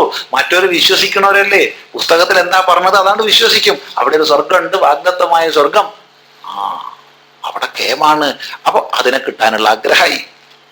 അപ്പൊ ഈ ലോകത്തിലെ വിഷയങ്ങള്, സുഖഭോഗങ്ങള്, പരലോകത്തിലെ സുഖഭോഗങ്ങള്, ഇതിലൊക്കെ ആഗ്രഹത്തോടു കൂടി നമ്മൾ അങ്ങനെ കഴിയുകയാണ്. എന്നാൽ ശരിയായ വിവേകമുള്ളവൻ മനസ്സിലാക്കും ഇതിലൊന്നും ഒരർത്ഥമില്ല. അങ്ങനെ ഈ ലോകത്തിലെയും പരലോകത്തിലെയും വിഷയങ്ങളിൽ നിന്ന് തീർത്തും വിരക്തനായവൻ അവനാണ് ഇവിടെ വൈരാഗ്യം വന്നവൻ എന്ന് പറയുന്നത്. ഇഹാമുത്രാർത്ഥ ഫലഭോഗ വിരാഗം. ഈ ലോകവും ഇഹ അമുത്ര പരലോകത്തിൽ ഉള്ള വിഷയങ്ങളിൽ പരിപൂർണമായി രാഗം ഒഴിഞ്ഞ സ്ഥിതി. ഈ രാഗം ഒഴിഞ്ഞ സ്ഥിതി വിവേകത്തിൽ നിന്ന് വരണം കേട്ടോ, അല്ലാതെ വെറുതെ ഉണ്ടായിട്ട് കാര്യമില്ല. ചിലര് നോക്കൂ, ചില കുട്ടികളൊക്കെ ഇല്ലേ, വലുതോടൊക്കെ പിണങ്ങിക്കഴിഞ്ഞാൽ എനിക്ക് ഭക്ഷണം വേണ്ട എന്നും പറഞ്ഞിരിക്കും, ഒരു ഭക്ഷണം കഴിക്കില്ല. ഇല്ല, അവർക്കന്ന് വൈരാഗ്യമുണ്ട് ഭക്ഷണത്തോട്. പക്ഷെ വിവേകം കൊണ്ടാണോ? അല്ല. ഇതുപോലെ വലിയ ആൾക്കാരുണ്ട്, ചില വാശിയൊക്കെ പിടിച്ചിട്ട് എനിക്ക് അത് വേണ്ടാന്നൊക്കെ പറയുന്നത് മനസ്സുകൊണ്ട് അയ്യോ അങ്ങനെ പറഞ്ഞു പോയത് കഷ്ടായില്ലോ, ഞാൻ വിചാരിച്ചത് അങ്ങനെ വേണ്ടാന്ന് പറഞ്ഞാലും എന്റെ പിന്നാലെ നടന്നിട്ട് എടുത്തോളൂ എന്ന് പറയുന്നു വിചാരിച്ചിട്ടാണ് ഞാൻ പറഞ്ഞത് എന്നൊക്കെ വലിയ ആൾക്കാരും ചിലരൊക്കെ പറയാറുണ്ട് ഇല്ലേ? അപ്പൊ അങ്ങനെയൊക്കെ വൈരാഗ്യം വരാം. വിദ്വേഷം കൊണ്ട് വൈരാഗ്യം വരാം, അവിവേകം കൊണ്ട് വൈരാഗ്യം വരാം, ദുഃഖം കൊണ്ട് വൈരാഗ്യം വരാം, പലതുകൊണ്ടും വൈരാഗ്യം വരാം, അസൂയ കൊണ്ട് വൈരാഗ്യം വരാം.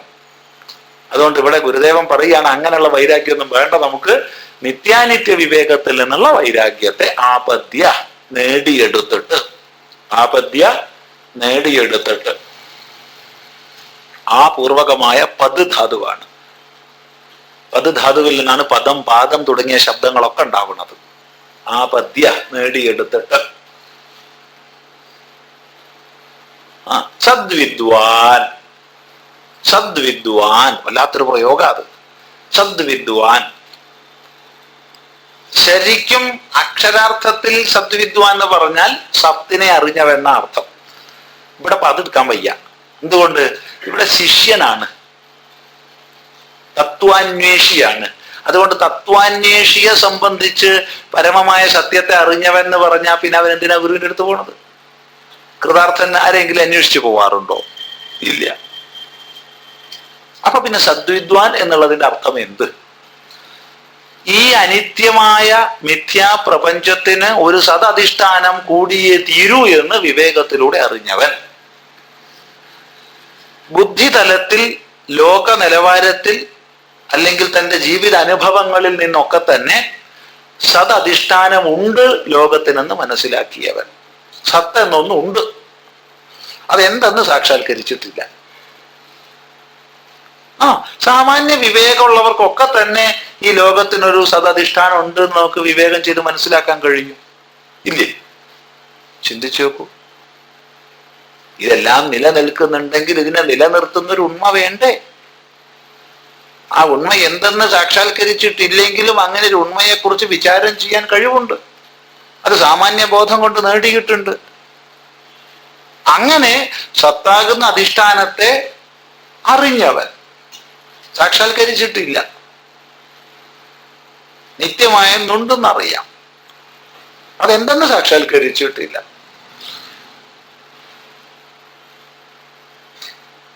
ശ്രദ്ധിക്കുക. പരോക്ഷ ജ്ഞാനത്തോട് കൂടിയവൻ, സാമാന്യ ബോധത്തോട് കൂടിയവൻ എന്നൊക്കെ അർത്ഥം.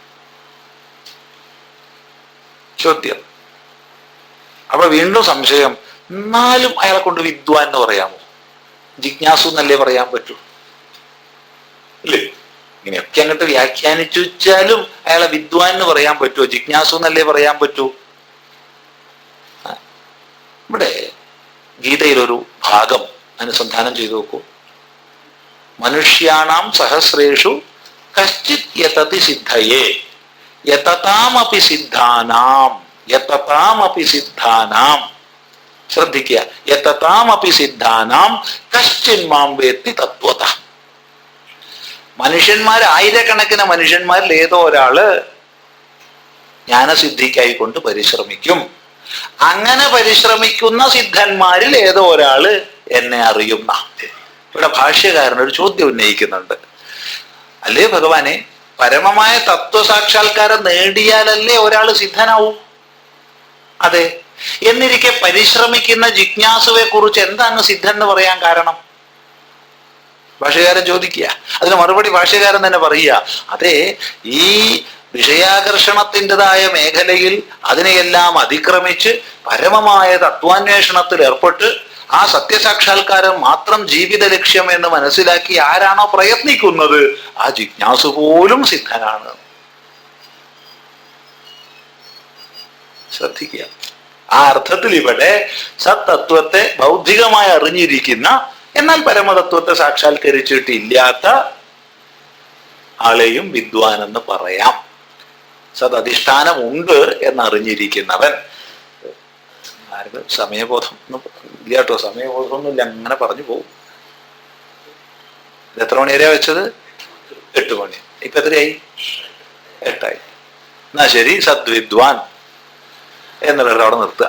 അപ്പോ നിത്യാനിത്യ വിവേകതോ ഹി നിതരാം നിർവേദമാപദ്യ സദ്വിദ്വാൻ. അവിടെ നിതരാം എന്നുള്ള ശബ്ദം ശ്രദ്ധിച്ചിട്ടില്ല. നിതരാം, നല്ല പോലെ. നിതരാം നിർവേദമാപദ്യ, നല്ല പോലെ വൈരാഗ്യം നേടണം. അല്പ വൈരാഗ്യം നേടിയിട്ട് കാര്യമില്ല, നല്ല പോലെ നേടണം. എന്ത് ഈ നല്ല പോലെ എന്ന് പറഞ്ഞാൽ അതിന്റെ അർത്ഥം അത് ചിന്തയ്ക്ക് വിഷയാക്കിയിട്ടില്ല. അത് നമുക്ക് നാളെ ചിന്തിക്കാം. എന്ത് വൈരാഗ്യത്തെ സംബന്ധിച്ച് നല്ല പോലെ എന്ന് പറഞ്ഞത് എന്താ? അപ്പൊ വൈരാഗ്യത്തിൽ പല വിഭാഗങ്ങളുണ്ടോ? ഉണ്ട്, പല വൈരാഗ്യങ്ങളുണ്ട്. പല പ്രകാരത്തിൽപ്പെട്ട വൈരാഗ്യങ്ങളുണ്ട്. അപ്പൊ നല്ല പോലെയുള്ള വൈരാഗ്യം എന്ന് പറഞ്ഞാൽ എന്താ അർത്ഥം? അത് ചിന്തയ്ക്ക് വിഷയാക്കണം.